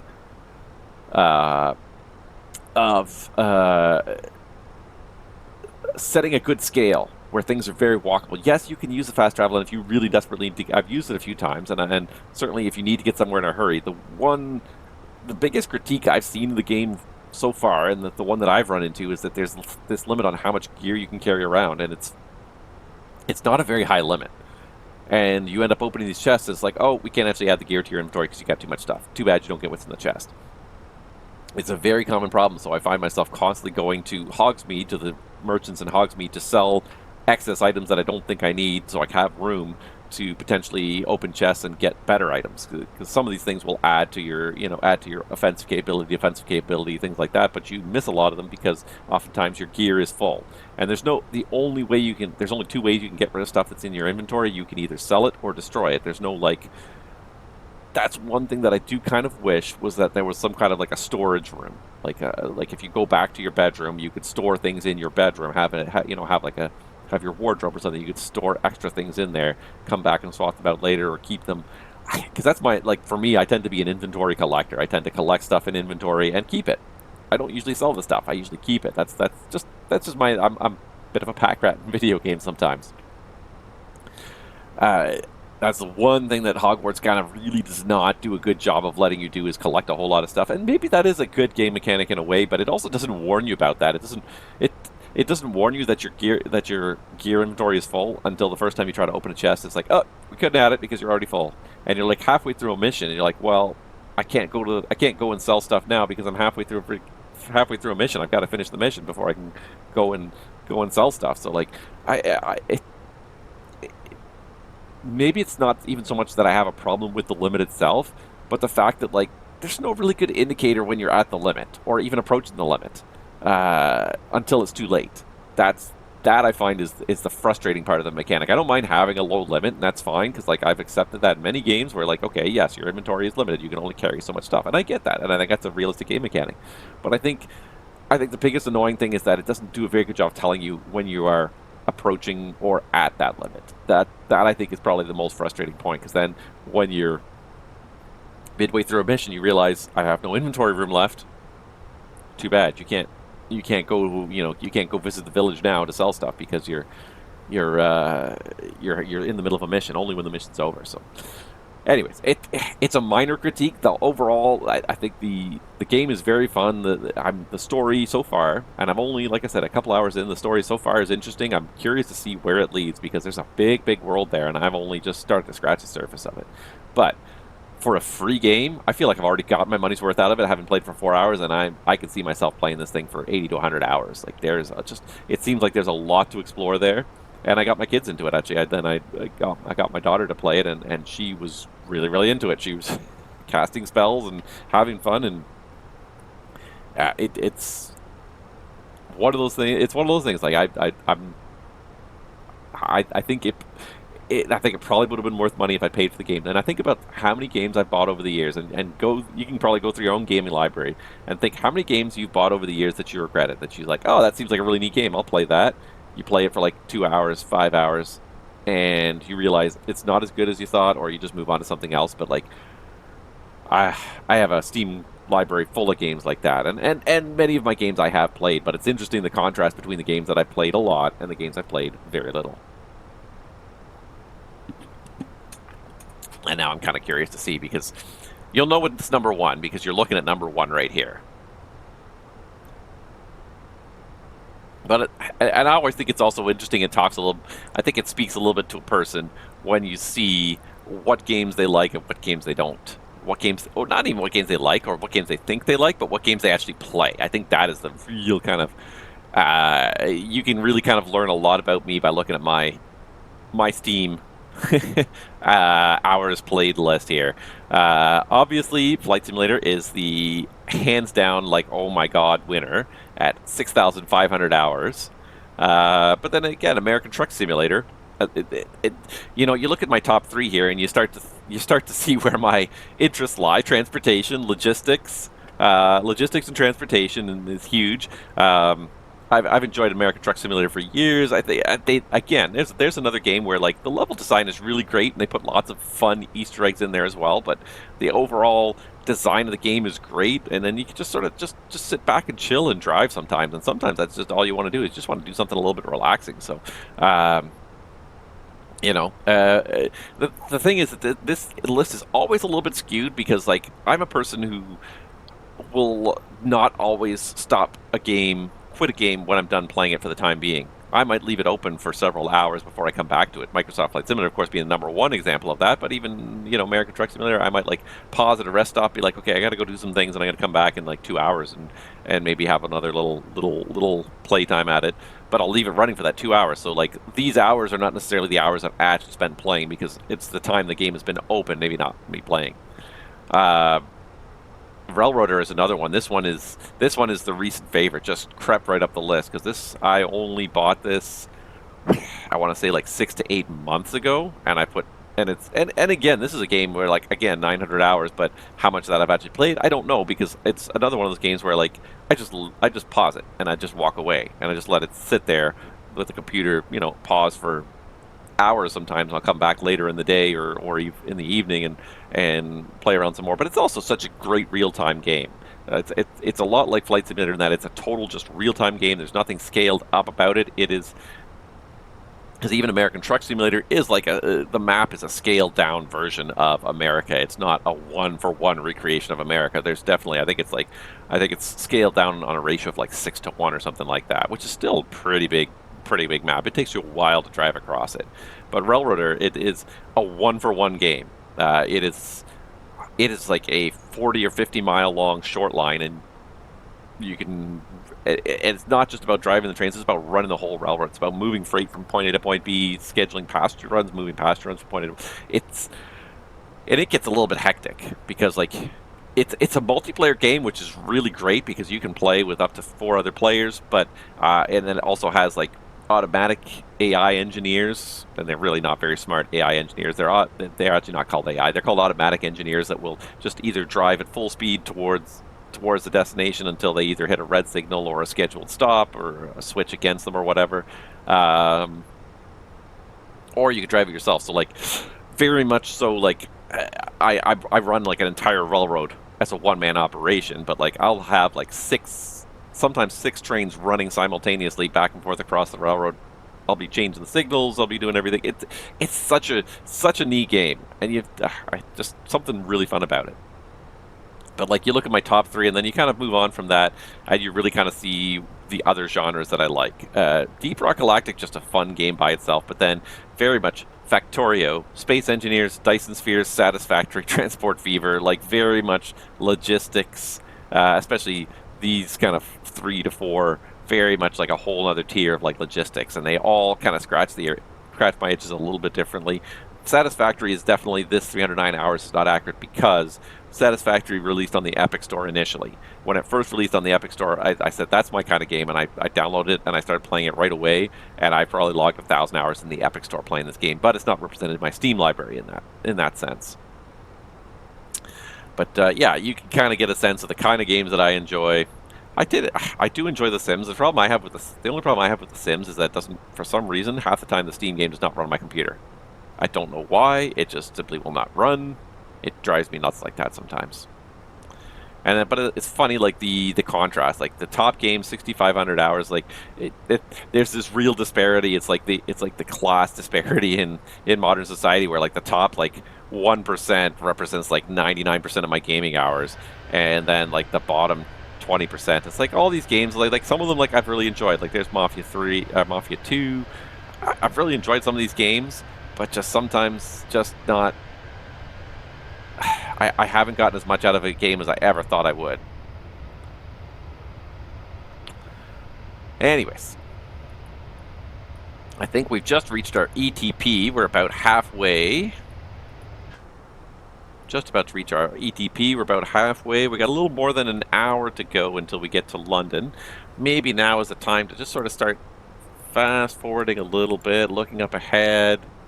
We do have, looks like there is a Heathrow director, which is fantastic, because boy, if there's an airport where you need a director, it's Heathrow. So maybe now is the time to already start just looking at what's going on in Heathrow, because we can set up, we can make sure everything's realistically planned out here.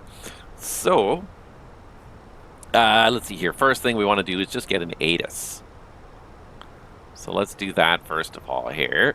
ATIS.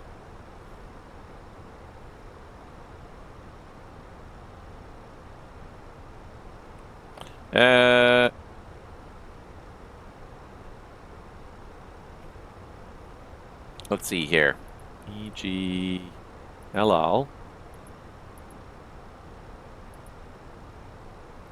Alright, let's just check this out. SAS Ops says we left. Oh, no ADC required. I thought we left a few minutes late. Maximum Gamer 97.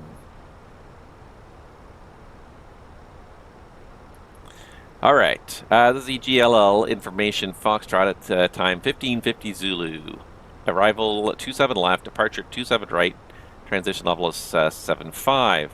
Dattling clearances are available, surface wind 190 at 17, variant 170 to 240, visibility 6,000 meters, and light rain, broken 1300, overcast 2300. What a surprise, it's raining in England again. Temperature 11, at least we don't need the anti-ice. Dew point 9, QNH 1000. That was just me adjusting the QNH really quickly. Advise aircraft type and series on first contact with Heathrow. Alright, so 27 left for arrival. I forget if that's what we had programmed in. We do have 27 left. Beautiful. But we do need to also... let's see here. Okay, so we need a few things here. We need airport, we need taxiing, we need parking stands. Those things we're all going to need. And then we also need arrivals. So we're on the Barmy, I believe. And then, where does Barmy take us to? This is my problem here, is where does Barmy take us to? Okay, Barmy takes us to Lambourne. So I need to make sure I have the Lambourne transitions. Initial approach from Lambourne. That's what I'm looking for. Oh, and then for the 27s, this is the one with the wacky turn that my airplane had a hard time flying last time it did this, and then it went like straight over here. It really had a hard time with these arcing turns. And then the approach is the ILS, ILS DME or LOC DME 27 left. There we go. Okay. Now, how do I show the starred ones? Starred. There we go. That's what I have to do. Okay, so you go EGLL, you go starred. That's what we do. Okay, I got it now. There we go. Okay. So let's just go through all this because it's complicated arrival. We want to make sure we got everything in here long before we start talking to the director, because the director does not have time to suffer fools. Way too much stuff going on at Heathrow to suffer fools. Standard routes may be varied by ATC. Aircraft may be instructed direct to, followed by radar vectoring. Max 250 not below 10,000 unless below flight level 100 unless otherwise authorized. And then we're on the Barmy 1 hotel. So 330 by Barmy, 250 by Logan, 16,000 by Sabre, 7,000 by the Lambert VOR. Agile descent clearance will be as issued by ATC, yes, of course, but that is the plan. So let's just check this out here. So, Barmy, Sonog, Logan, Sabre, Brasso, Weasel, and Lambert. So let's go over here. And what we're going to do is we're going to go plan. We're going to put constraints on. We're going to step through the box here. And I've got this still on my other screen here. No, I don't. I thought I did. Alright, so I'm going to pull this up on the other screen here just so I can see it. I know you guys can't see it, but if I do that, then you can't see what I'm doing here. Or maybe you can. Let me just do this. Let's see here. Star. Approach from Lamb, that's what we're looking for, and ILS 27 left. So I'm just making sure I've got everything started up here. Okay, actually I should be able to do this here. If I do this, there we go. Yeah, that'll work. Okay, so it starts at Barmy, where we should have a flight level 300 restriction. There it is. Sonog. Over to Logan, flight level 250. Sabre, 16,000. Brasso. Weasel, max 250 knots. And then Lamburn, 7,000. 220 knots. Oh, but what I did not do yet, foolish me, was I did not add the approach via Lamburn.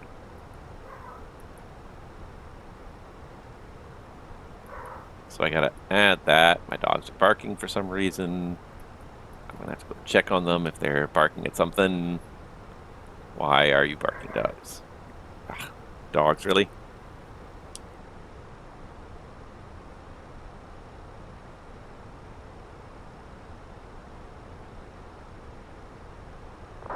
We're just going to go check on them real quick, and we'll be back in 1 minute.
The trouble with dogs, you gotta let them outside. When they need to go outside, they need to go outside. All right, let's finish going through this again. So everything was good up to Lamborn, and it looks like it hasn't changed there. And then, yeah, this was where it got weird when I tried to do this last time, because it's supposed to be like a gentle arcing turn to re-intercept that, and instead it does like a hard cut that it can't even then unintercept itself. Because this is the route it's supposed to follow here. If I can bring this up here. Transition from Lamburn. So straight ahead to DME-11, and then it's a left turn. Turn left, intercept this radial, but like it does like such a sharp attempt to turn, and then I found like it overshot Same thing on the next leg as well. I found it did not work very well. I may try to fly this in heading mode just to sort of make it a little more gentle, because I found it was very abrupt the way it was trying to do it here. So anyways, we got the Lambert 11, 7,000, and still 220 knots there. And then D1260, so it's intercepting that above 6,000, but you just see the discrepancy here. It's not supposed to be a straight line. It's supposed to be just like one gentle curve, and instead this wants to fly it as a very abrupt turn. So I'm going to see what we can do about that. Zoom this in just to make sure. So then we keep going until we get to this max 180 knot at D126, where we then make a right turn. And this BNN 131 radial, cross it above 3,500, but it's not, again, it should be like a straight turn, and that's what it did last time too, was it very much like cut like very badly. So I may just sort of use the heading bug to sort of smooth these out a little bit, because I found that, yeah, last time this flew this, it did not do a very good job of flying it, because that is not, because all this is just a height restriction at plus 3,500 at the 131 radial. But the 131 radial, you know, can be anywhere down here, and it should be more like this. So I found that was a very poorly defined waypoint. And some of the, I've never seen an airport that uses so many radials as Heathrow does. For some reason, they're still very much living in this old school way of thinking, which is funny for such a busy airport, that they're in this old school way of thinking. All right, so then we do have those fixes, and then the missed approach for 27 left. So where's my ILS here? 27 left. We did have the CF27L and the FF27L above 2,500, and then yeah, so the missed approach climbed to 2,000 straight ahead until passing 10,000 or 0, whichever is later. Then climbing a left turn heading 146. When established and passing DME 6.0, climbed to 3,000 without delay and continue as directed. So if we reach that 6 radial, we climb to 3,000, and that's the end of it. It continues on that 146 heading. So that all looks good. That's all in the box. My dogs have probably gone pee now, so I'm going to go let them back in.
All right, dogs are nothing but trouble, I tells you. Nothing but trouble.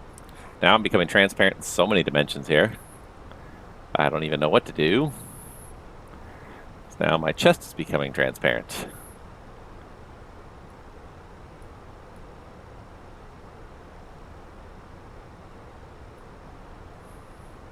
It's kind of all or nothing.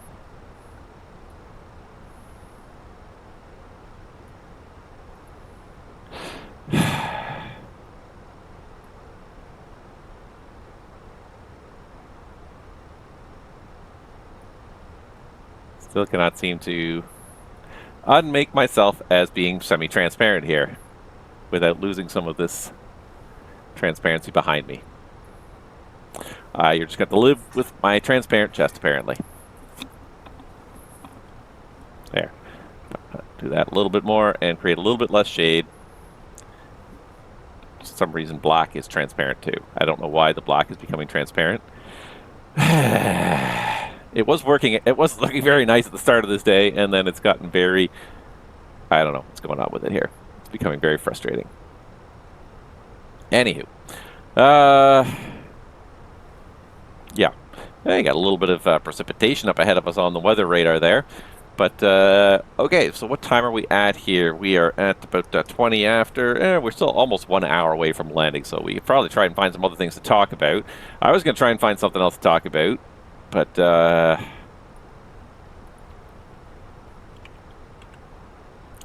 unfortunately, I lost out on the ability to do this. And it's funny. Oh, now it works.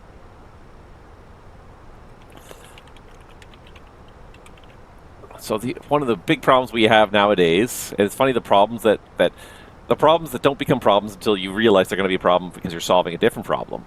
You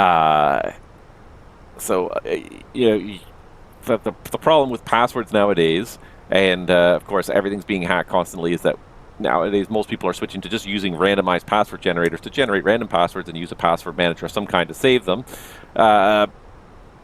Is that, of course, trying to get that password into the password manager initially sometimes is problematic. So I was trying to do something this morning, and it ended up not working out for me because the password that I created, then by the time I tried to save it, the password was gone. So this randomized password, I managed to create an account with this randomized password, but then by the time I went to go and save it, the password had been deleted from the clipboard, which is a good feature in a way, but it's kind of the new bane of my existence. Is like, if I don't get that password saved into the password manager fast enough, then it's gone before I ever know what it was. Then I'm constantly resetting this password. It's not a problem usually once it's saved, but it's just like the first time I find like I'm having this kind of an issue on a very regular basis. So I'm going to try and do this here. Hey, here we are now. I think it's going to work.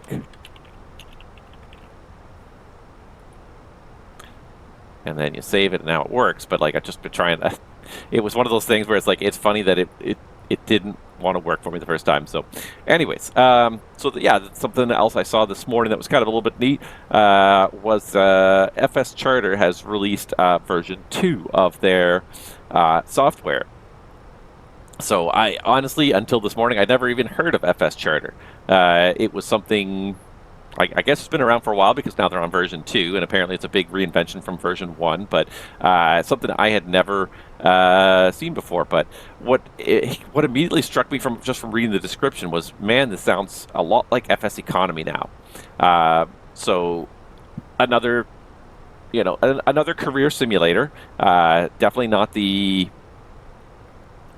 first one out there. Definitely won't be the last, but another career simulator where you're but with it like a fully dynamic economy. So I honestly, like I said, I'd never heard of it before now, and I didn't know what it was like. But as I was reading the version 2 improvements, changes, and such, it started to sound almost exactly like a souped-up version of FSEconomy, where you have this flight board, you have these missions, or you have this job marketplace and contracts and everything. But it's all like it's dynamic job generation that is shared between the whole user base. So it's not like you see different jobs than anybody else. Everyone's got the same jobs you're potentially competing for. You can hire aircraft and then perform jobs and earn money. And these are, like I said, these are just things that like I'd never seen it before. You can also create companies. I really honestly don't know much about it. I just read about it this morning, but it was funny because like I thought this sounds exactly like FSEconomy. Looks like it's on a much smaller scale than FSEconomy right now because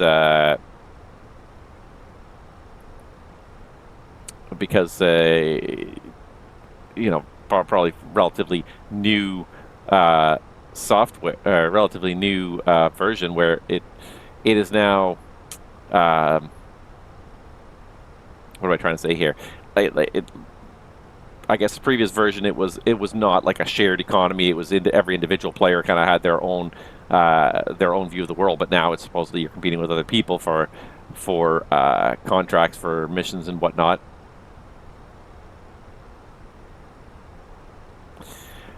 But yeah, it definitely some flashier graphics in FSEconomy for sure. FSEconomy is very much, it's funny, but FSEconomy very much relies on your imagination. I think it's getting sunny outside. I think that's why I'm suddenly appearing transparent.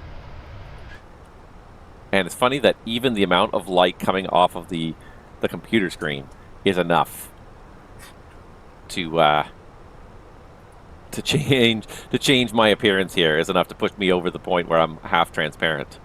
I hate this. Like, it's this side today. Normally it's this side. It's this side. It's the sun that's doing it. And it's the sun that's doing it today. If I lean forward or I get myself out of the sun a little bit, then I'm not so transparent. But the second I'm in the sun, I am transparent. Interesting. And it's funny because it was not very sunny when I started the stream. It's funny how it evolves. Like when I started the stream, it's kind of cloudy. Now it's gotten sunny, and I can see the sun, and it's just shining in. It just causing a nice, big, shiny, and also transparent spot right there. I need a better green screen, better colored green screen, I guess.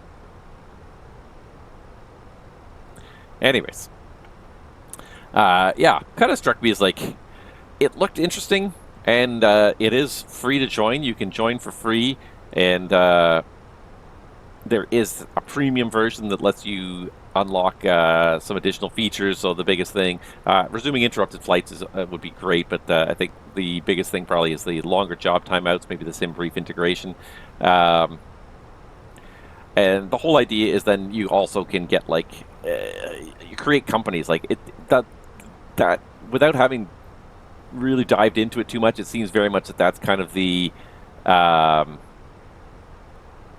dynamic. Is more, it's about creating companies and making revenue for companies. You can even set up regular passenger runs as well as charter runs. So the FSCharter may be a bit of a misnomer, but I have exactly £0 in my bank account.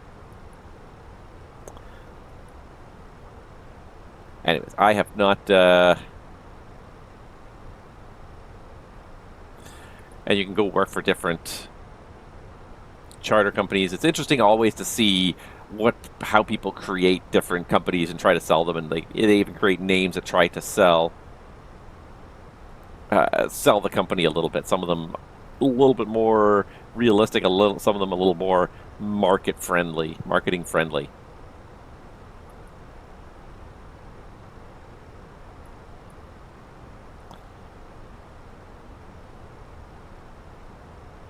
£88,000.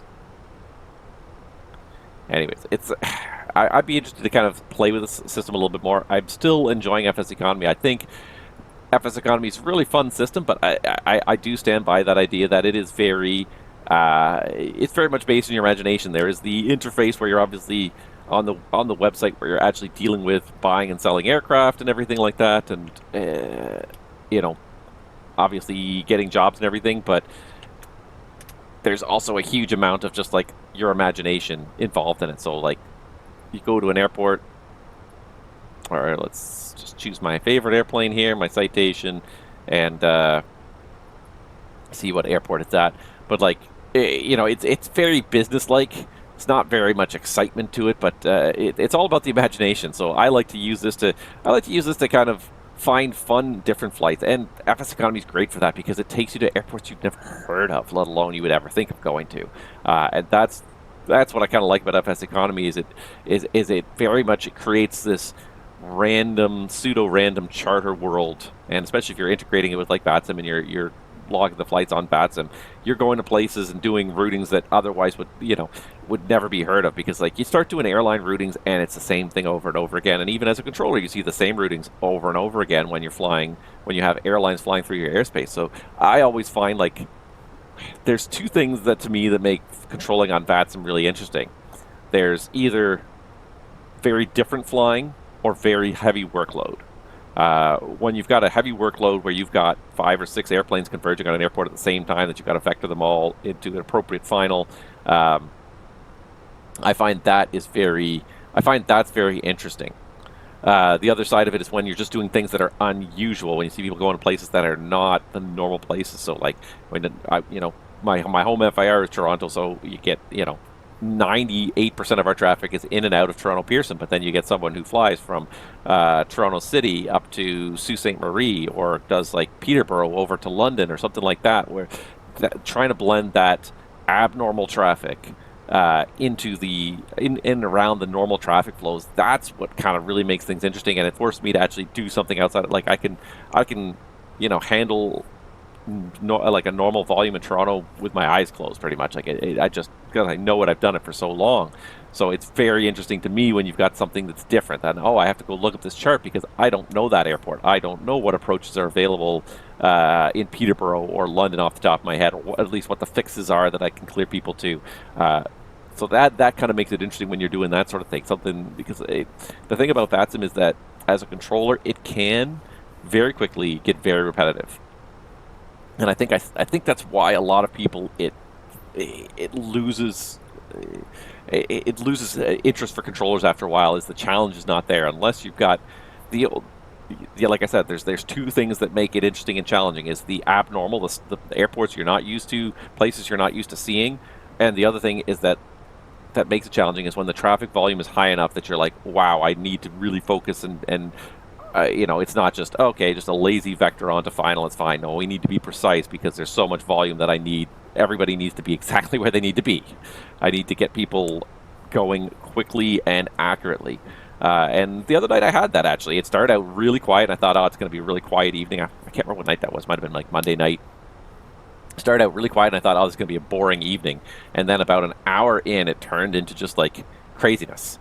Just craziness. I had like 6 arrivals all kind of almost at the same time. Like it required some pretty good sequencing to try and get these guys, everyone arriving and landing at the same time. That immediately made it an entertaining session. And I'm hoping for some entertainment, and you get like 2 or 3 or 4 airplanes in an hour, and you're like, that was not entertaining at all. I was bored out of my skull. I was sitting here watching TV, waiting for something to happen, and that's again that you need to have like a certain level of interest or people lose interest. And I think that's the reason why a lot of controllers kind of fade away after a while, is that they aren't able to sustain that level of interest. I know I get bored if there's not a level of interest, and I will log off early if there's just nothing happening. And I try to log on with optimistic ambitions and hope for lots of traffic, but sometimes you get lots of traffic, sometimes you don't. There's my top of descent point in it's just about 80 miles away. We're getting there pretty quickly. So I'm happy to say that like most of the time when I do log on, like I do see people come pretty quickly. It's a matter of also just finding the right time and not being too late. Because I'm an evening person, and I tend to start logging on at about 9 o'clock when most everybody else in my house is getting ready to go to bed. That's when I tend to log on and do a couple of hours of controlling, when I had a little bit of solo time, as it were. And that's the time where most people have already kind of finished their flights if they're going to do flights. But the other side of the equation too is that most of the controllers are also logging off at this time. So if you're the only controller left, you often get a lot of departures kind of queuing up at your airport because you're the only controller left. Okay. Anyways, we got 80 miles to our top of descent point. We've checked all of our waypoints in the flight plan. Everything looks good there. The one thing we need to do is a quick landing calculation for 27 left in London. We're going to assume it's a wet runway. We'll apply the current METAR. Let's just refresh that. 1620. Yeah, no, that's pretty current. Landing weight we need, so I'm just going to look at my MCDU here. 60.8, so I'll do 61.1. 61.1. Enter. Low, idle reverse, manual landing, flap full, auto thrust on, and we're going to use about half the runway, a little more than half. Even the factored landing distance of 2,300 still leaves us with well over 1,000 meters of excess distance, so that's going to be fine. That's not going to be an issue, but always prudent to make that calculation just to be sure. Now, the other thing is because we've gotten a couple of, it's been an hour or so since we originally requested this ATIS, and there's definitely, should have rolled over a couple times. Let's go ahead and request a new ATIS. We lost our Heathrow director too. I just looked over the VATSIM screen over here, and we lost our Heathrow director. Still got our Heathrow tower and ground controllers at least, so there's the ATIS. It's Golf 1550, still arrivals 27 left, transitions at 7500, 1917. Is that the same one we had before? Maybe it is the same one we had before. Should be a new one out soon. We'll check it again near top of descent, but I think that's enough anyways. So the only thing I didn't look at yet was the NOTAMs, and then we can do a quick little briefing here. So NOTAMs.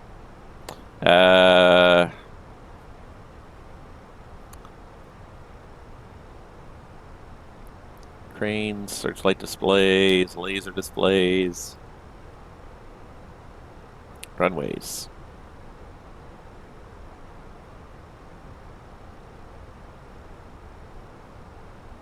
Lighting out of service for 27 right. And 27 right. It's all 27 right. Okay, good. Nothing at all. Very good. You have control. I have control. Are you ready for the approach briefing? Go ahead. Okay, so technical status of the aircraft, still no faults. Nothing is going on with this airplane today. It's a pretty uneventful flight so far. And yeah, no TAMs, nothing affecting the arrival. So the arrival today is, pull it up here again, sorry. I should be ready for this, but it is the Barmy 1 Hotel arrival today for London Heathrow for all runways, plate 10-2 Alpha. So the routing constraints are all in the box as published, and descents will be, well, by our discretion because we don't have any ATC. Do not proceed beyond the Lambourne VOR without ATC clearance. So there is a whole program there. Again, director's gone, so we're just going to assume that we're good to go after Lambourne, but we'll have to focus on the amount of traffic coming in because it's going to be crazy. It's always crazy coming into Heathrow. All right, so the initial approach for all runways without radar control from the Lambourne VOR to the ILS. We've got this whole route is also programmed in. That being said, the curve here after the Lambourne 11 DME and the other curve here onto final, both kind of programmed poorly into the box. So I might just kind of switch to heading mode and fly heading mode and then re-intercept nav as we roll out on the finish the turns because it's just not very well programmed. Initial approach procedures designed for maneuvering speeds up to 220 knots and assume aircraft can maintain a descent gradient of approximately 320 feet per nautical mile. Continuous descents should be used whenever practicable unless instructed by ATC. Procedure design compatible with 3-degree glide descent path from 6,000. Approximate distance touchdown are indicated in round brackets. All right, so yeah, that's also all programmed in the box, and eventually we're going to intercept the ILS to runway 27 left. ILS DME 27 left at London Heathrow. Plate 11-3. IIL 1095 and 268 the inbound course. You know what? I realized we didn't finish setting up the box. Wow. Because what we did do, ILL 1095, 269, what we did not do is we didn't do the performance page. We set the whole flight plan and then we kind of got distracted. So 0.79, 322 is fine. Let's see here. It is 1,000, 11 degrees, and I forget what the 190 at 17.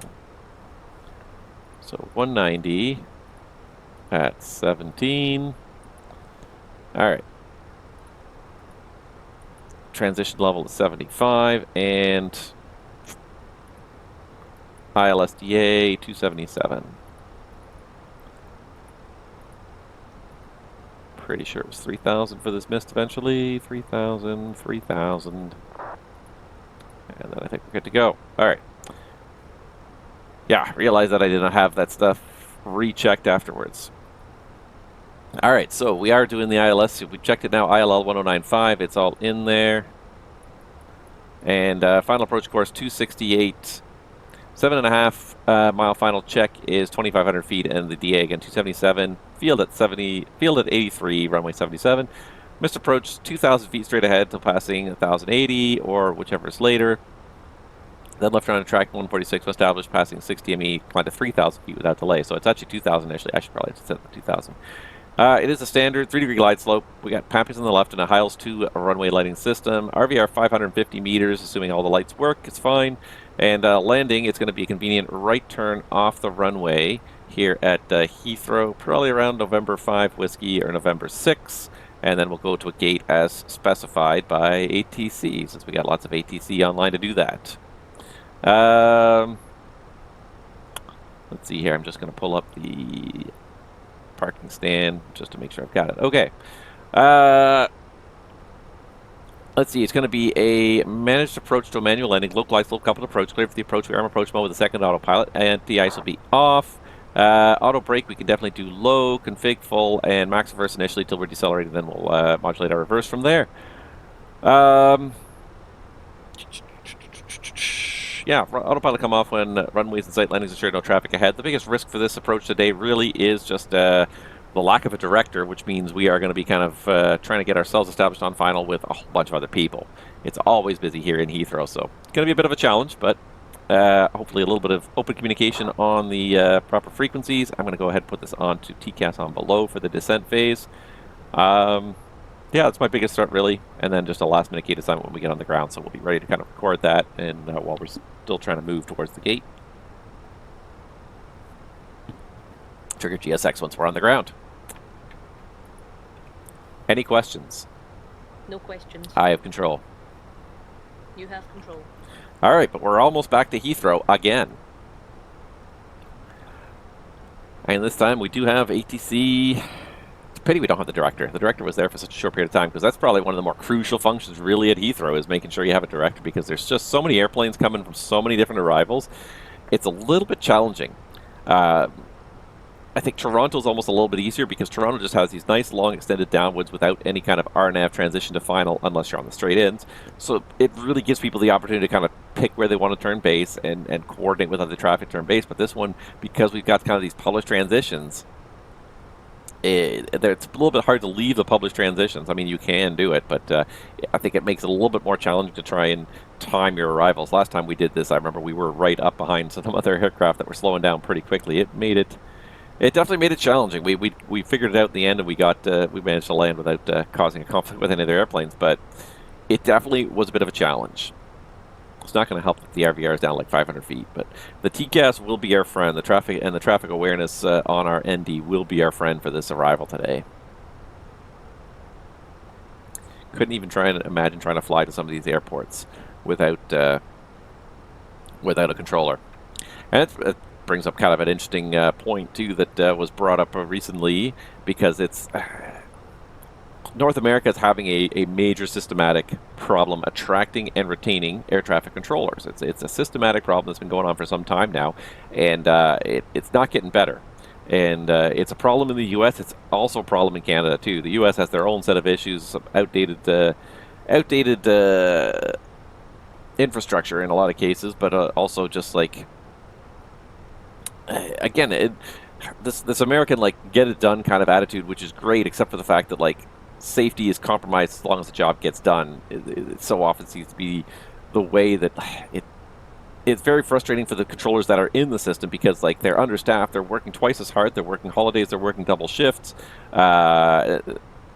but you know, there seems to be no major plan in place to kind of ever relieve them of that, and that is the frustration I think that a lot of American controllers feel, is like, yeah, we're willing to step up and help out when we can, but we don't want this to be the norm where we're working double shifts 3 days a week. That's the norm. You know, we want this to be an outlier, something really crazy happened and we had to help out.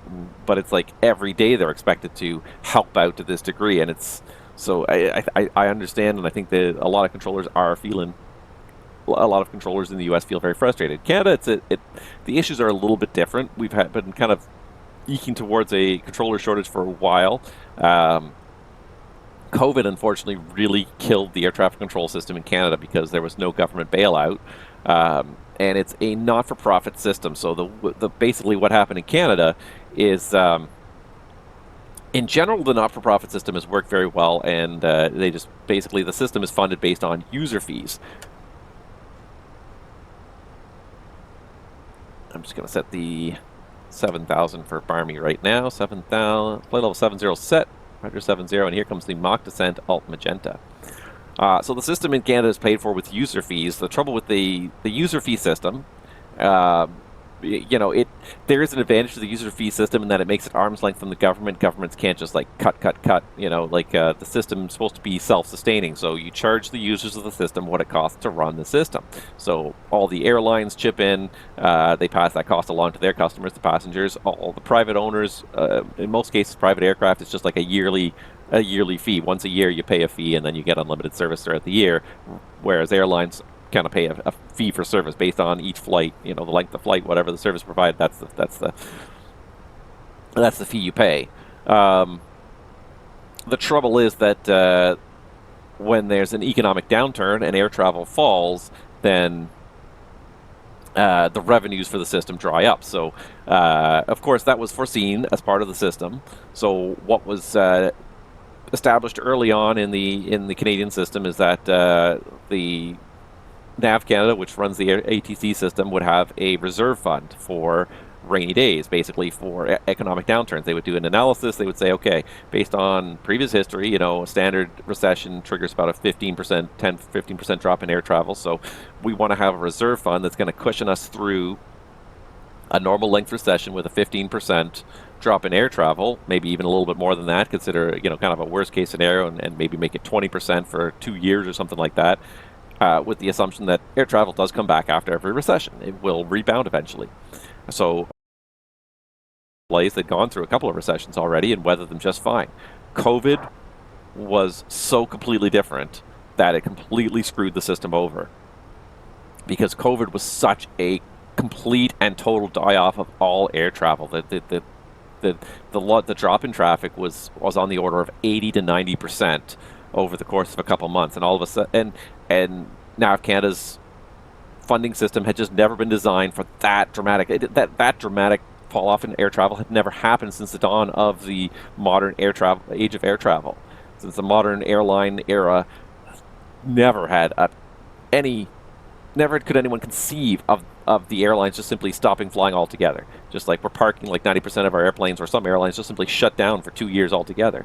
Never could have been conceived of that. So the revenue fall at NAV Canada was so precipitous because there was no flying, and most of their revenue is based on flying, based on the amount that the airlines fly. As soon as the airline flying dropped 80 to 90%, the revenues dropped 80 to 90%. The reserve fund that NAV Canada had was never designed to weather an 80 to 90% drop in revenue, 20 to 30% at most. So it was completely like unprecedented. The way the system was designed was not ever prepared for such a black swan event like this one. And so NAV Canada had to start slashing costs quickly in order to keep themselves solvent. And so the first thing on the chopping block was training. All the controller trainees in there. And there was quite a few trainees in the pipeline because we have had a minor controller shortage in Canada for 5 to 10 years, and it's been slowly building. So they've been increasing the number of people in training. The first thing to go was training. Training was completely zeroed. Everybody who was in training was fired. Everybody and all training just simply ceased right then and there during COVID. Because they had to cut costs. They had to cut a whole bunch of costs. That was one of the only things that really was discretionary. I mean, what do? Can you fire our traffic controllers? I mean, what happens to traffic when the traffic comes back? Like, they tried to avoid laying off any actual working air traffic controllers, but they fired everybody in training. And the trouble is that when travel rebounded about a year and a half, 2 years later, it came back with such a vengeance that it's now above the levels it was It's now up to the levels it was pre-COVID. The other thing that they did was they also managed to get people to retire. They bought out a whole bunch of people and got early retirement. So they managed to cut down their controller ranks somewhat without layoffs, but they also removed all the training. So now we're stuck in this situation where, because training for air traffic control takes 2 to 3 years to even get to a minor facility, let alone a major facility,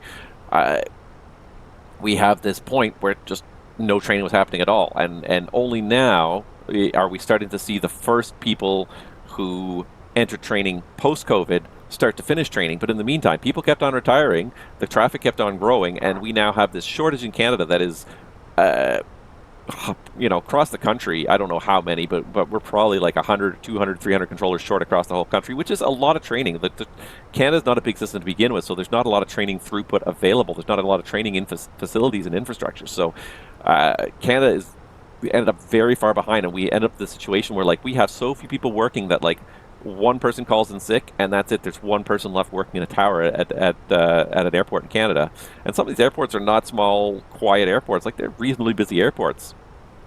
It's gotten to the point where the airlines had to issue a policy in Canada where they never had to issue this policy before. They never even had to contemplate it.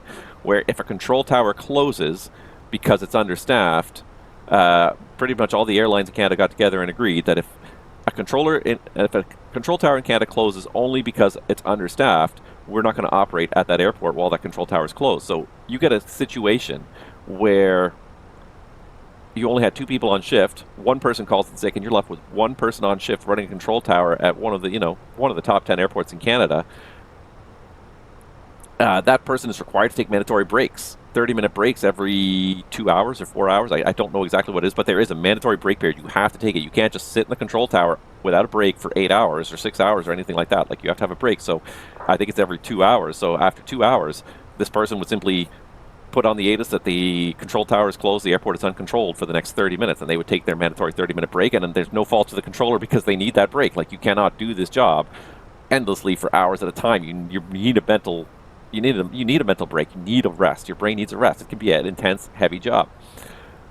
So there have been multiple occasions in the past couple of years where control towers at airports that are among the top 10 busiest airports in Canada have closed for short intervals of time because the only controller on shift had to take a mandatory break. And so the airlines have issued this policy that if that is the reason why a control tower closes, our airplanes will not land at this airport. Not because uncontrolled procedures are inherently safe, but if the airport is considered busy enough to require a control tower in the first place. And in Canada now, it's very much based on traffic levels. It's very much the NAV Canada, because they're a for-profit. They're a not-for-profit entity that has to break even. They can't just take government subsidies. They look very carefully at the traffic levels before they open a control tower and say, have we met the threshold here? If we have, great, then we will open a control tower. If not, we'll close a control tower. They have closed numerous control towers over the last 20 years, especially when they first took over, because they looked at the traffic studies and traffic levels and said, this airport just does not have it. 5 operations an hour does not need a control tower. So the places that do have control towers, they need them. So they said if these control towers close, we will not operate there. They did make a carve-out for if the control tower closes because it's nighttime and this control tower is normally closed overnight because this airport's very quiet overnight. That's not an abnormal closure. The traffic levels have been analyzed. It's safe enough. But if it's just middle of the day at one of these airports and the control tower closes because it's understaffed, then that's an unsafe operating environment because that control tower was staffed or was supposed to be staffed for a very good reason because of the traffic levels. And it's sad that the airlines even had to make this policy. But that's how far behind we are, where we have all these towers that are understaffed, where if one person calls in sick, you now have one person left on shift. And there's nobody left to call. Everyone else worked yesterday or last night or whatever and is unable to come in today. You've got one person trying to run the tower and they have to take a break. And it's very sad that we've reached that point. And it's going to probably be the end of the decade before we kind of really struggle back from that point. And even when we don't have these total closures, we have non-stop programs at some airports. Pretty much every single day there are delays at certain airports because guess what?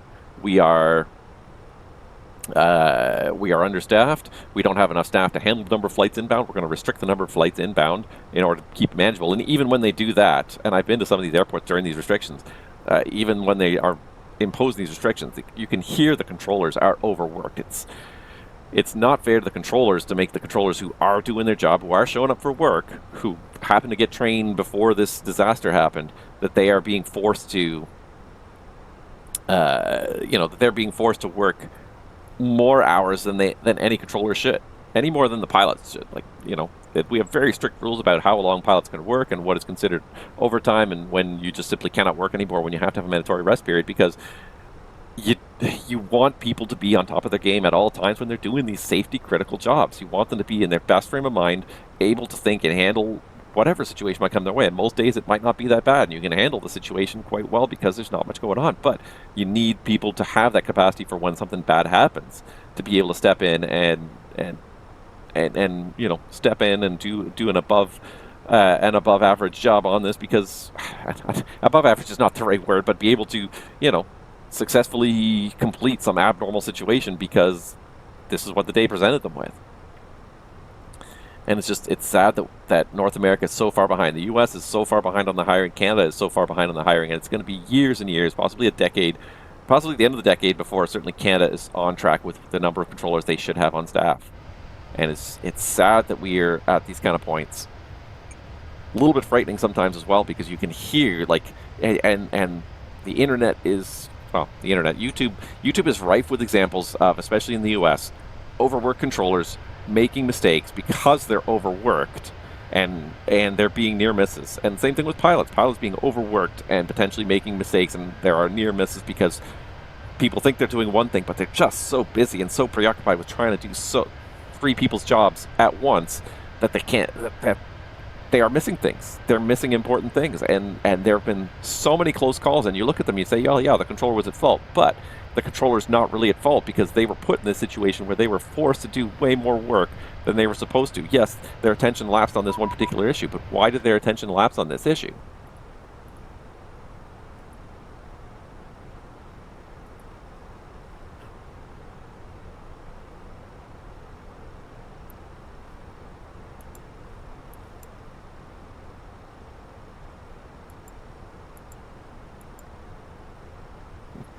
Weird.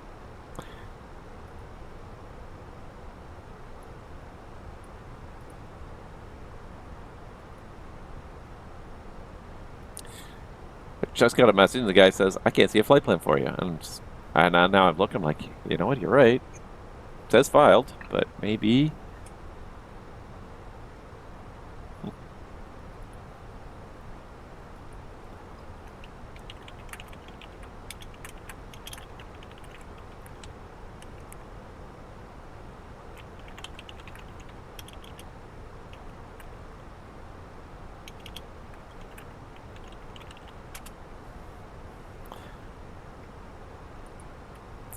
And he's right. I looked at it and I'm like, you know what? I don't see my flight plan there on VATSIM.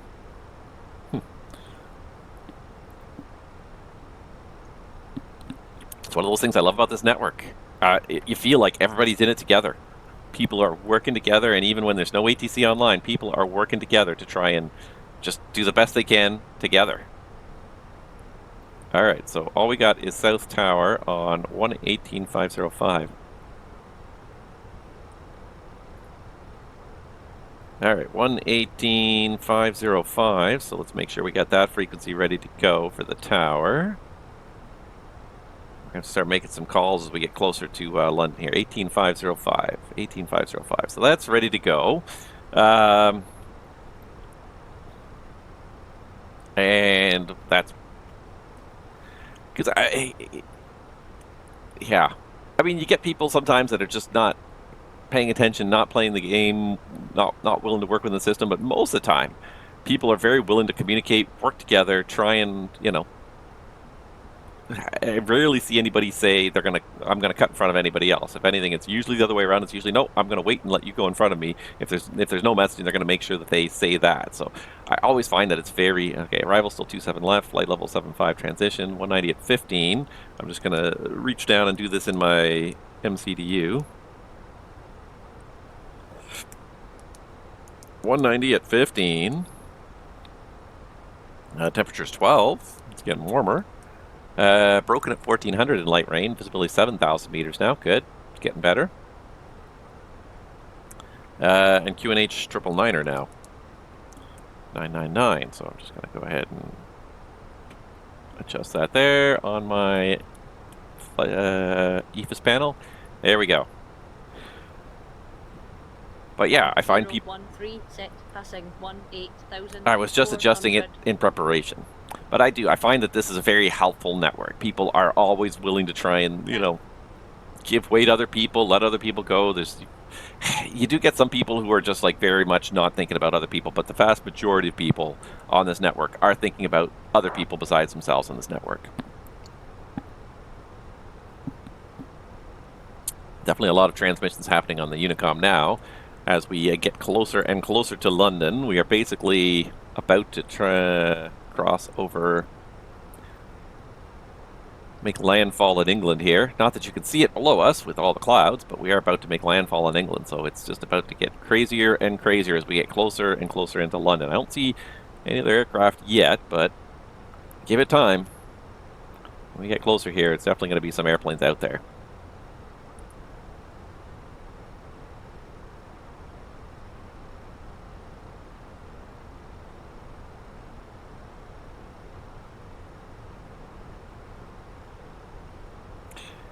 On the other hand, the one thing I will say as well is I did manage to solve my performance issues, and I basically went with the easiest way possible, and I just simply chopped the resolution back down of my stream.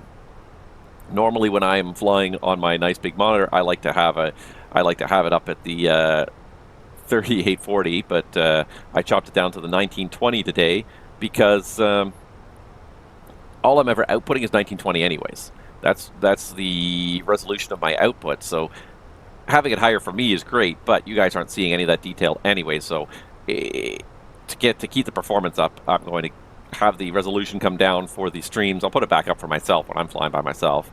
I notice we're above the path here now, mostly because we got the anti-ice on, so we're going to go ahead and just get some speed brakes going here.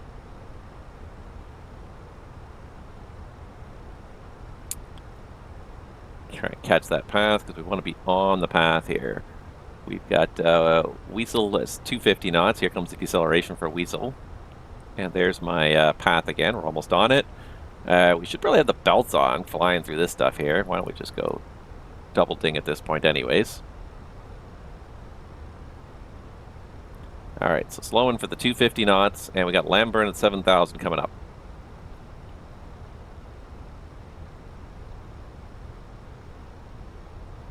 Yeah, what have we got? We've got Information Hotel is now current in London. Alright, I'm going to take one last look.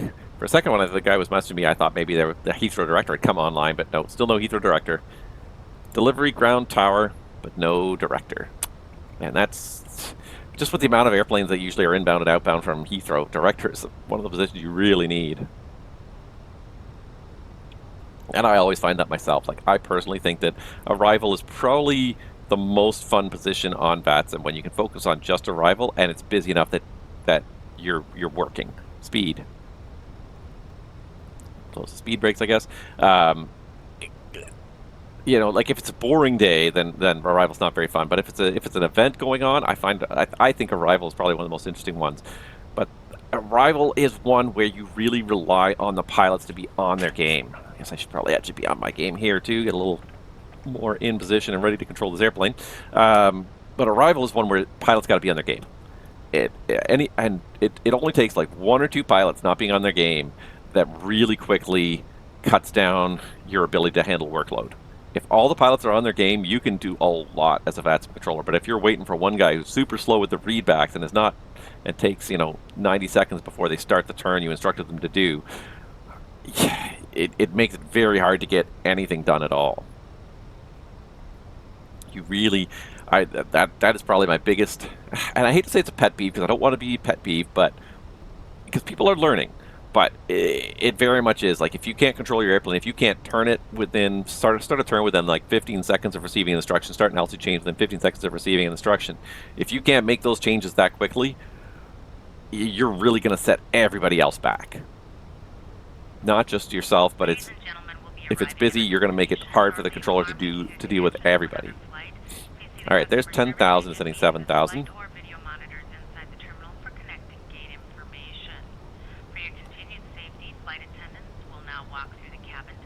All right, coming up to Lamburn 7,000. It's going to be 220 knots. Looks like green dot is well below 220, so we can do it clean for the time being. Though we may need it for... We may need it flaps 1 just for increasing the descent rate when we get down there, but we'll see how it goes here. Alright.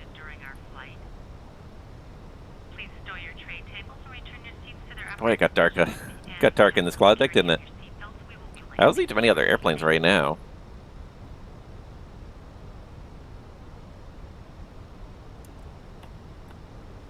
Alright, anyways, we're going to continue to follow this, but like I said, once we get past that first DME... Oh, I do see traffic out there now.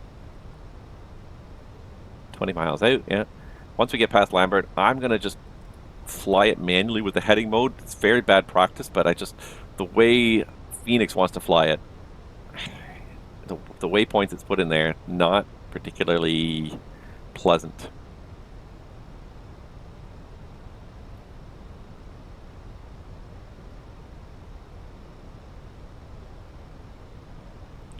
Just can't quite get above 10 degrees. There's 10 degrees, but it's got to be above 10 degrees to take the anti-ice off. And we're going to have a decel to 220, which is going to reduce our true air, our total air temperature again. So there's no point in taking the anti-ice off because you're going to put it back on again in 30 seconds. Alright. But we're getting there. Thrust idle. Here comes flight level 80, descending flight level 70. And I guess actually we're descending 7,000, aren't we? So let's do that now. Let's transition. To go. I think we're transitioning at 75. So we're transitioning now. Alright, so there we go. 999 is set 3 times.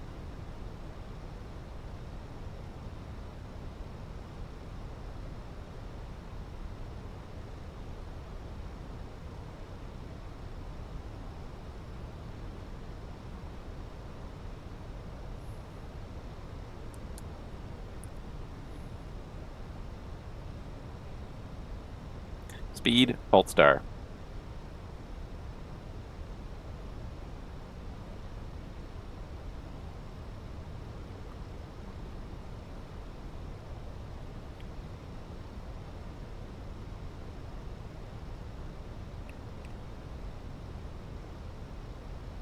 London Heathrow traffic.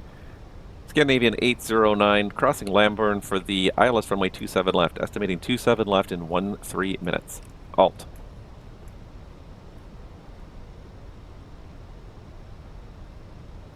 Okay. Approach checklist. Barrel ref.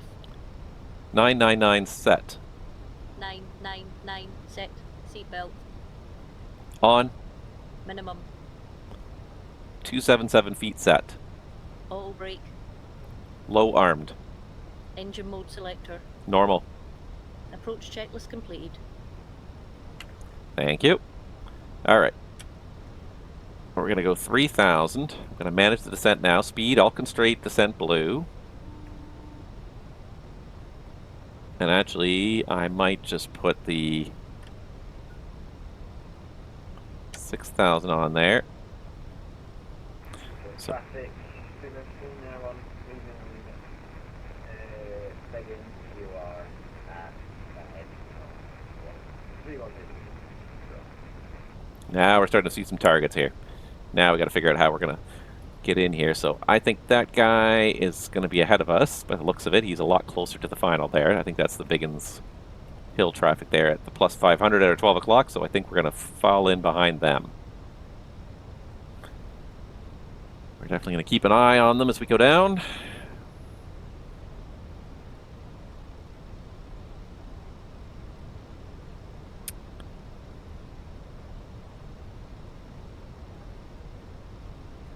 We got 6,000 feet set because especially what we're going to have to do is we're going to have to switch to some kind of a manual or a selected mode, either VS or something, once we get past Lambourne, because if we go in heading mode, managed descent's not going to be possible.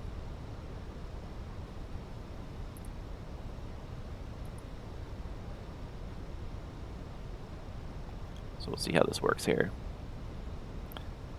Definitely some nasty looking radar returns off to our right side. Good thing we're about to turn left here in another 5 miles.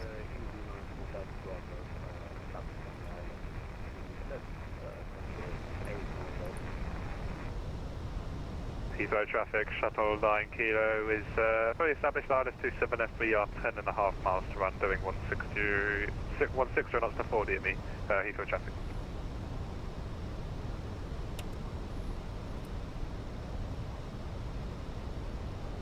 Yeah. Heathrow traffic is at 1764, 30 miles inbound, runway 27 left. Traffic. Traffic.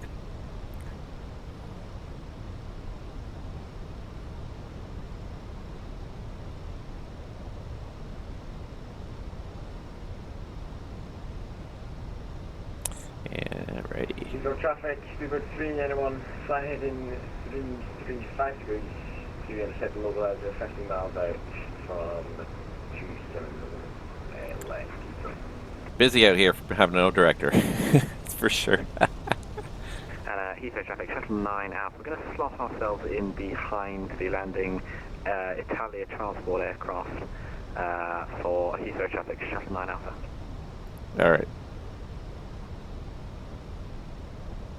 So there's the turn, so we're just going to start a gentle turn, and we're just going to start a 500 foot per minute descent to 6,000. So 7,000 descending 6,000. Are you established as well? Negative, that's fine. Shuttle 9 Alpha, we'll do a left-hand turn then, here we go, and we'll go in behind you, Speedbird. Shuttle 9 Alpha, Heathrow. Just going to slowly sneak around. 1,000 to go. Yes, sir. That's FSCharter.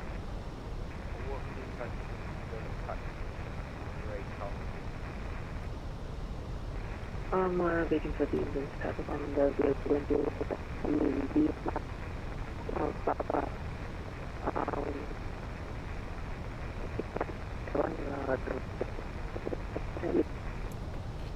Why did I speed up to 250 again too? That's the other thing. Why am I at 250? I should be at 220.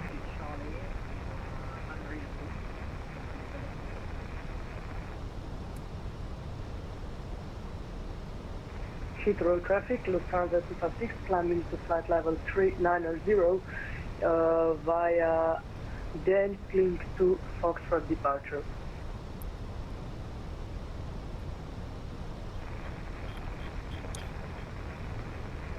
Alright, we're going to just do direct to the D1260 waypoint here.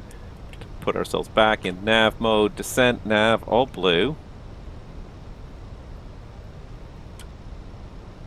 And we're going to put ourselves down to 3,500 now. Okay, then to Charlie will be needing 2 minutes to the And then I don't know who this is sailing along at minus 3,500. That's a terrible place to be at minus 3,500.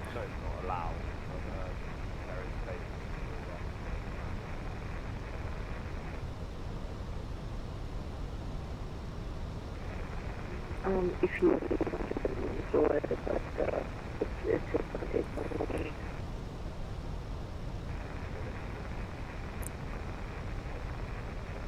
Alright, there's thrust idle. Let's go flaps. Flaps 1. Speed checked. Flaps 1. No change in status. Remove status. Status removed. And then this person appears to be on final ahead of us and below us, so maybe we'll go, since we have to go back to speed 180 anyways, speed 190.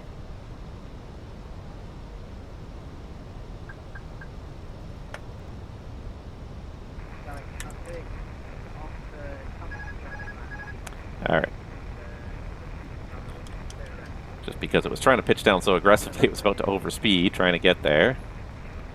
Alright. This guy's turning in. So he's taking a very direct route. We're going to take a much less direct route. There's heading. VS minus 400 is fine for now.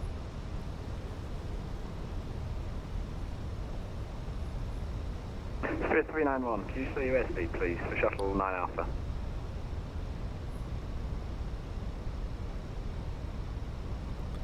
Heathrow traffic, Scandinavian 809, just about to join a final 27 left outside the traffic on the square base. Thanks very much. And shuttle 9 Alpha, speedbird 391, what's your airspeed, sorry? Alright, we never even got the LS on here. Never mind then, Shuttle 9 Alpha's established on the ILS-27 left, got 10 miles to run. We're going to slow to 160 knots to a 4 DME and switching to tower Heathrow traffic. Alright, we're just going to do the direct to CF with the radial in because we just need to... Oh, that's a terrible radial. 090 radial in, speed brake still out. Okay, so let's go ahead and intercept. So there is Cat 3 Dual, Autopilot 1 and 2, Lodestar, Glide Slope Blue. And we're going to go down to 2500 now that we're intercepting final here. There's a lot of work here. I feel like this is a lot of work here. And we're going to start running the speed back here because we don't want to catch up to this guy.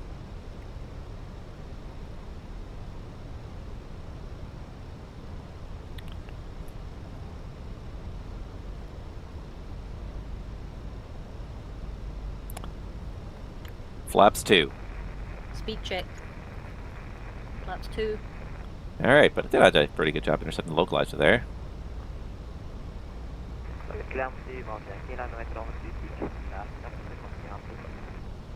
Alright, we're going to try and just kind of keep the distance at about 4 miles here. 3.5 to 4 miles is a pretty reasonable distance.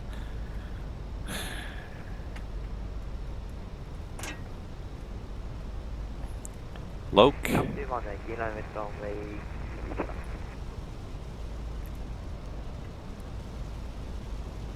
Now it's getting rainy. Temperature's okay, plus 10, plus 11 now. We're just about to intercept the glide slope, so this is going to work out nicely here. 1000 to go. Thank you.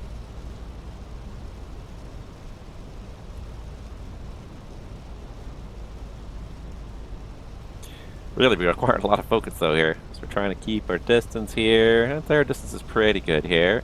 I think we're going to start slowing up maybe just a little bit. Just to make sure we don't catch this guy.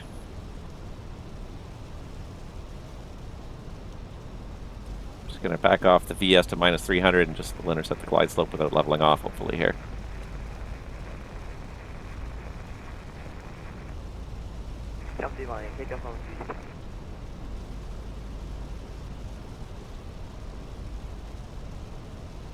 Alright. Heathrow traffic, Scandinavian 809 is on a 10-mile final for runway 27 left, switching to tower. Glide slope star. Tower's up. Contact ground 121.705. 121.705, tower 176 first. Euro wings 867 Lima 27 right, clear takeoff, wind 180 degrees, 15 knots. Cover takeoff, Euro wing 867 Lima. Speedbird 21 Bravo, taxi link 21, link 23, hold Alpha 1. Speedbird 21 Bravo. Scandinavian 809 on the ILS 27 left at 8 miles.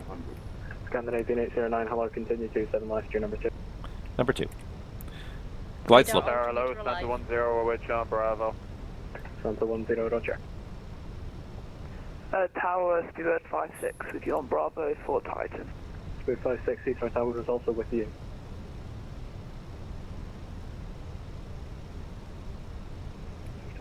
Tower hello, Speedbird 21 Bravo. Gear down. Speedbird 21 Bravo. Gear down. Roger. Shamrock 17. Wow, look at that wind. 56 knots out of the Cabin south. crew be seated for landing. That's a nasty wind. Speedbird 21 Bravo, taxi link 21, link 23, hold Alpha 1. 21, link 23, hold Alpha 1. I want to turn these guys up a little bit more just so I can hear them too over my headphones. Shuttle 9 Alpha 27 left, clear to land, 180 degrees, 15 knots. Flaps 3. 27 left, Shuttle 9 check. Alpha. Lufthansa 146.927 right, clear takeoff, wind 180 degrees, 15 knots. Prep takeoff. Runway 27 right with Delta 149. Speedbird 21 Bravo, need you to move now, please. We're rolling Speedbird 21 Bravo. Euro wings 867 Lima, nothing further, continue with Unicom. Kind of a lousy day out here too. Going to Unicom, Euro wing 867 Lima, and I wonder we probably be here on 100 feet. Flaps full. Run Alpha Speed 10. check. Flaps full. Yes, I agree. Landing checklist. ECAM memo.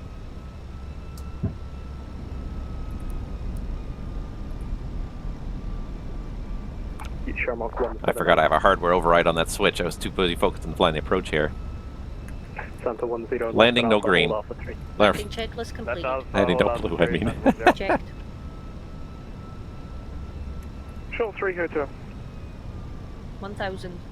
Roger. Shuttle 3 Hotel, hello, continue 27 left, number 3. 1000. Continue 27 left, Shuttle 3 Hotel. Speedbird 2 Bravo, line up 27 right. Wind's slowly fading away now.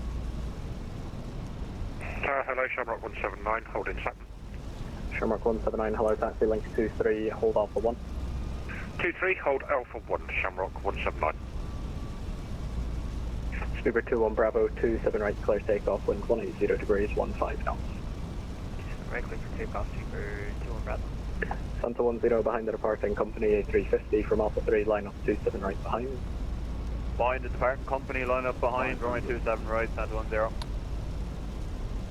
Speedbird 56, taxi on link 21, hold short of link 23.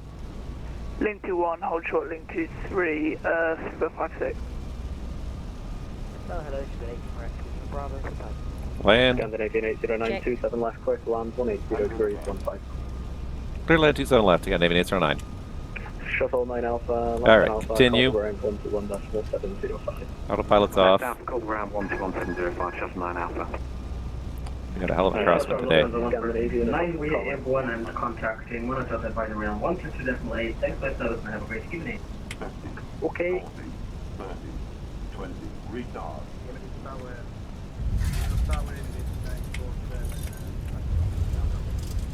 Unit 947, Spoilers, their screen, decel. A little directional control issue here. Speedbird 56 after the airline gets A320 near passage right to left. Alright, manual brakes. Hold Alpha 1. After A320 passes right to left, continue link 23 for hold Alpha 1, Speedbird 56.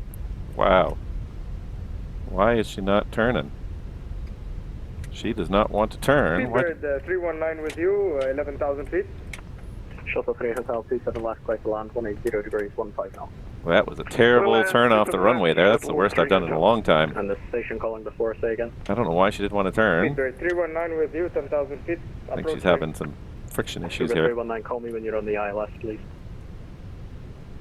Good afternoon, sir. We got 38 Delta Bravo, we need fully established 27 left. 38 Delta Bravo, hello, continue approach number 3. Number 3. Santa 1027 right, clear takeoff, 180 degrees, 15 knots. River takeoff, runway 27 right, Santa 10, bye-bye. Speedbird 21 Bravo, nothing further, continue with Unicom. We're going to contact with Speedbird 21 Bravo. Speedbird 8 Lima X-ray left on Lima, right on Alpha, hold Alpha 3. Left Lima, right Alpha, hold Alpha 3, we'll 80 direction. Shamrock 179 behind the departing British Airways A320 from Alpha 1, line up runway 27 right behind. Right, dispatching aircraft 27 right, line up and way behind, Shamrock 179. Scandi 809, contact ground 121.705. 21705, Scandi 809, good day. Speedbird. Heathrow ground, hello, Scandinavian 809, clear runway 27 left. I think we're on November 5 whiskey. Scandinavian 809, Heathrow ground, hello. Taxi right, Bravo, Kilo, stand to him. Right, Bravo and Kilo for stand 2-1, Scandinavian 809. Okay, New so, wings 2 and off, Papa, contact East Tower 118-505, bye-bye. so the second right is Bravo. Parking stand, he said 2-1. Lufthansa 8 Hotel, contact East Tower 118-505, bye-bye. 8505, Lufthansa 8 Hotel, good evening.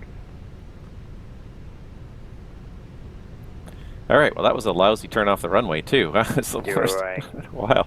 It is very slippery out here. New wings 2 and off, Papa, contact East Tower 118-505, bye-bye. She did not want to slow down, even with max brakes. She just did not want to slow down. Well, rudder pedals are working.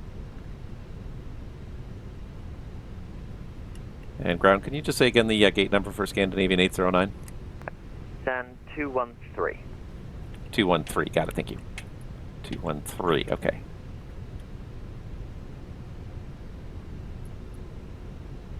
Swiss 34 Romeo, taxi right Bravo, hold Titan. Right Bravo, hold Titan, Swiss 34 Romeo. I think we might have a problem here. Ground shuttle. Okay, let's do this first of all. Shuttle 3 Hotel, eastbound hello, taxi We can kill the anti-ice and spoilers retracted. That should trigger her to do her after landing stuff now. Alpha, you say left on Yankee? Affirm. Okay, Alpha left on Yankee, stand 524. I think there's construction on this ramp and this scenery. Ground good evening. I think this whole middle of the ramp is blocked here. Stand 517 top AC19 requesting position start. Stand by number 3. Ladies and gentlemen, this is the conclusion of our flight. Iraq 225, stand 327 for start approved. Has turned off the seatbelt sign and aircraft parked safely at the gate. Okay, that was definitely a bit of a hairy approach. It was a strong crosswind onto a very wet runway. We'd like to thank you for flying with us. Not the prettiest landing I've done in a while. Stand by in number 3. Didn't help that we're waiting until the minimums call for landing clearance. 6 agent odd flight was like 310330.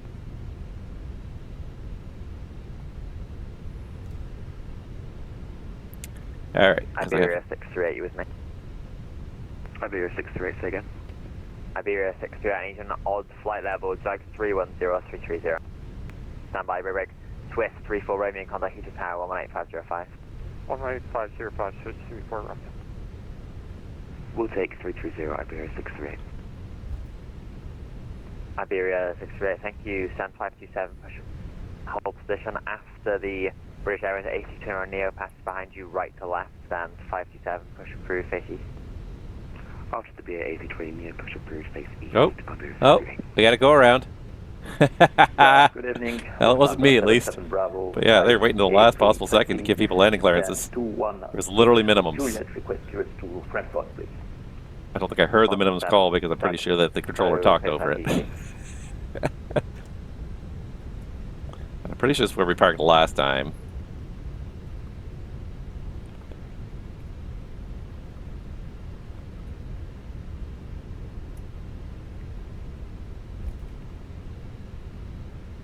Seabird 972, stand 517, push approved, face north. Bridge recovery facing north, Seabird 972.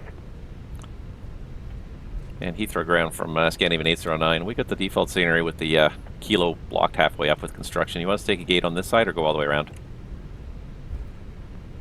Stand by, break. Seabird 352, stand 538, push start approved, face north. Face north, 352. Station calling about taxi. Yeah, Scandinavian 809. We've got the old scenery here in the sim with the construction blocking off kilo. Do you want us to go all the way around to 213 or have you got another gate on this side? Scandinavian 809, taxi left Lima, stand 241. Left Lima for 241. Thank you, Scandinavian 809. Heathrow ground, hello, Seabird 64 on Alpha. Alright, 241. I guess we should queue up GSX now because that definitely solves that problem. Hello, taxi link 51 left Bravo, stand 536. So stand, we'll just select it from the map because it might just be easier to do this time. 241 should be this one right here. Gate 241, select. Seabird 64, no worries. No follow me required. 51 left on Bravo. Just make sure everybody's ready when we get there. Link 51 left Bravo and stand 536, Seabird 64. Alright. It was a pretty good flight too until the landing too, but I should have seen that crosswind coming and said, yeah, that's going to be a challenge, especially on the wet runway. That was all it's all a little bit of a challenge, but that's okay. We're here. Didn't break the airplane. The only thing that really frustrated me was we veered fairway off the center line on the landing roll. We got it back, but then it did not want to transition to tiller steering. It just did not want to make a sharp turn there. I was trying to slow down. I had like max brake going, max manual brake going, and with the anti-skid running, it just was not slowing down. Which I think speaks to some of the interest of, like, you know, runway coefficients matter. Runway friction coefficients matter even in this simulator. Like, if it looks wet, it's wet. It's going to be slippery. It's not going to necessarily be great. Alright, anti-ice is off. Lights are coming off. Accumulator pressure is good. And just to confirm, the weather radar is off. This is 241 right here. Yeah, and that's why you've got to think about these things. You got to think about friction coefficients. I really tried, like, I was debating, and I'm like, it's busy. Like, I've got to really get off the runway quickly. So I really kind of hammered the brakes to try and make that turn, and then it just did not want to turn. I don't know if the brakes were locked or the nose wheel steering was not kicking in, but it did not want to make that turn. Do we need to repeat the PTC? Negative. Right, thank you. Alright, I see our marshaller up there. It's getting a little bit dimish here. It's not so much nighttime as it is just overcast. Raining again in London. Shocker. Just a shocker. Always raining.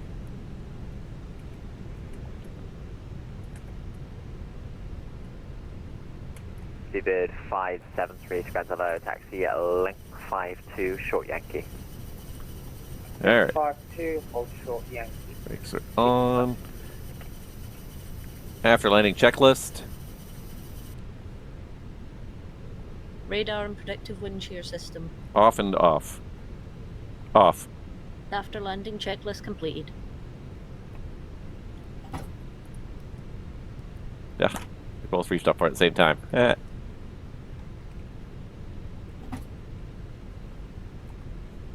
Alright, those are definitely cycling down. Remember to make your flight, thank you. At least it worked. Alright, so I'm going to go ahead and go seatbelts off, beacons off. Parking checklist. Speedbird 972, ready for taxi. Speedbird 972 taxi, link 54, Bravo, Set. hold Titan. Engines. Link 54 Bravo, Off. Titan, for Speedbird 972.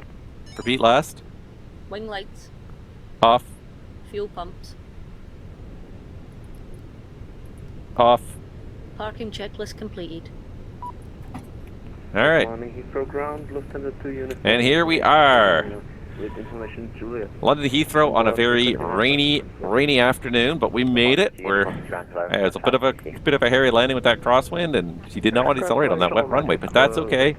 We're here. Shuttle 9 Hotel, East Grand Hello, taxi Alpha, stand 5. We're here, and that's the important thing. Alpha, We can quickly... Yes, thank you. Why is she looking at me? Yeah, we're here. So we just got to hit submit flight on this, and we got another flight in the books for our pilot's life career. And yeah. What are we doing next time? I feel like we're going back to Copenhagen. I feel like this might be a bit of a rerun, but we're coming down towards the end of this schedule, I think. I think after this, it's back to Copenhagen, then just a Rome turn, I think. Seabird 252, taxi Alpha, hold Pluto. Logbook, 98 score. What did it not like? What did it not like? Landing rate, yeah, we were coming down pretty good on that one. I thought I got the flare in the end, but it was still pretty good landing rate. But that's what I'm looking for. This one I'm looking for. Schedule. Yes, back to Copenhagen, then Copenhagen down to Rome, and back up to Oslo to finish out season 14 of A Pilot's Life. So, anyways, that's all I've got for today right now. I think we're going to basically pull the plug there. Let's just see what we've got. We got salary credited $93 last week. Salary of $93. It's not much, but it's something. Saturday event polls. I don't really do the Saturday events. I very rarely around on a Saturday, so I'm just going to clear all those out. Income credited $77. I don't make much per flight. I make less than $100 per flight here around Europe. That was the one nice thing about North America. Some of the flights are a bit longer, 4 hours. You might make a decent paycheck, but some of these 2-hour flights, 2-hour flights, I'm only making $50 an hour. Not taking home all that much, but I mean it's slowly accumulating. I mean, you know, it would be nice to be able to. Nice to be able to buy maybe a few more things. I've bought a few training things to increase my experience gain, so that hopefully I make it to captain sooner than later. We're slowly getting there. Everything's slow. If you were playing this game every day, if you were, you know, running these flights every day or like 3 times a week, you could build up some money pretty fast. But that's not what I'm going to do. I'm going to do it. I'm going to continue to do it here on Twitch. I'm going to do it live every single day, and hopefully you guys will enjoy it. So, anyways, that is it for me for today. I don't know why I've become semi-transparent again. Don't know why I can't seem to be not transparent anymore, but there we are. That's a little bit less transparent. I don't know why. I'm just becoming a ghost. Apparently, after that landing, everyone's a ghost on my airplane. financial education, $5,000. If I save up $5,000, I can get this instead of my type rating. But I really want that A350 type rating. Next season, I plan on flying that A350 around. I'm going to want to take it up a few more times. I haven't had a chance. Learn it a little bit more. It's so similar to the A320 that it's not impossible to kind of... If you understand how the A320 runs, you can figure out most of the A350 stuff pretty well. There's a few key differences. There's an actual keyboard, not on an MCDU, but a separate keyboard. Things are a little bit different with the layout, but like the philosophy of like the way you access information, the way you set up the flight and the performance data and the takeoff data, all that stuff, it's very similar. If you can operate the A320, you can probably figure out the A350 with maybe just a few hints here and there. So I'm definitely excited to give it a try. I think I'm going to wait till next season. We'll finish these 3 flights. We'll do the next season, and next season we'll start off. We'll mix the A350 and the A320 fleet. We won't do all of one or all of the other, but we'll mix them up, or we'll mix them around a fair bit. But anyways, for now, that is it for us for today. I will bid you guys a good afternoon. I hope you guys enjoy yourselves whatever you're doing out there today. Have a happy holidays, everyone. I hope that it turns out to be a great holiday for everybody. And we will see you out here on the VATSIM skies very soon. Yeah, that just did not quite get close enough, did it? I think it was meant for a wide body. And I also stopped a little bit short, but it said stop, so I stopped. Anyways, yeah. Have a good rest of your day, everybody. We will see you out there on the VATSIM skies real soon. Happy holidays.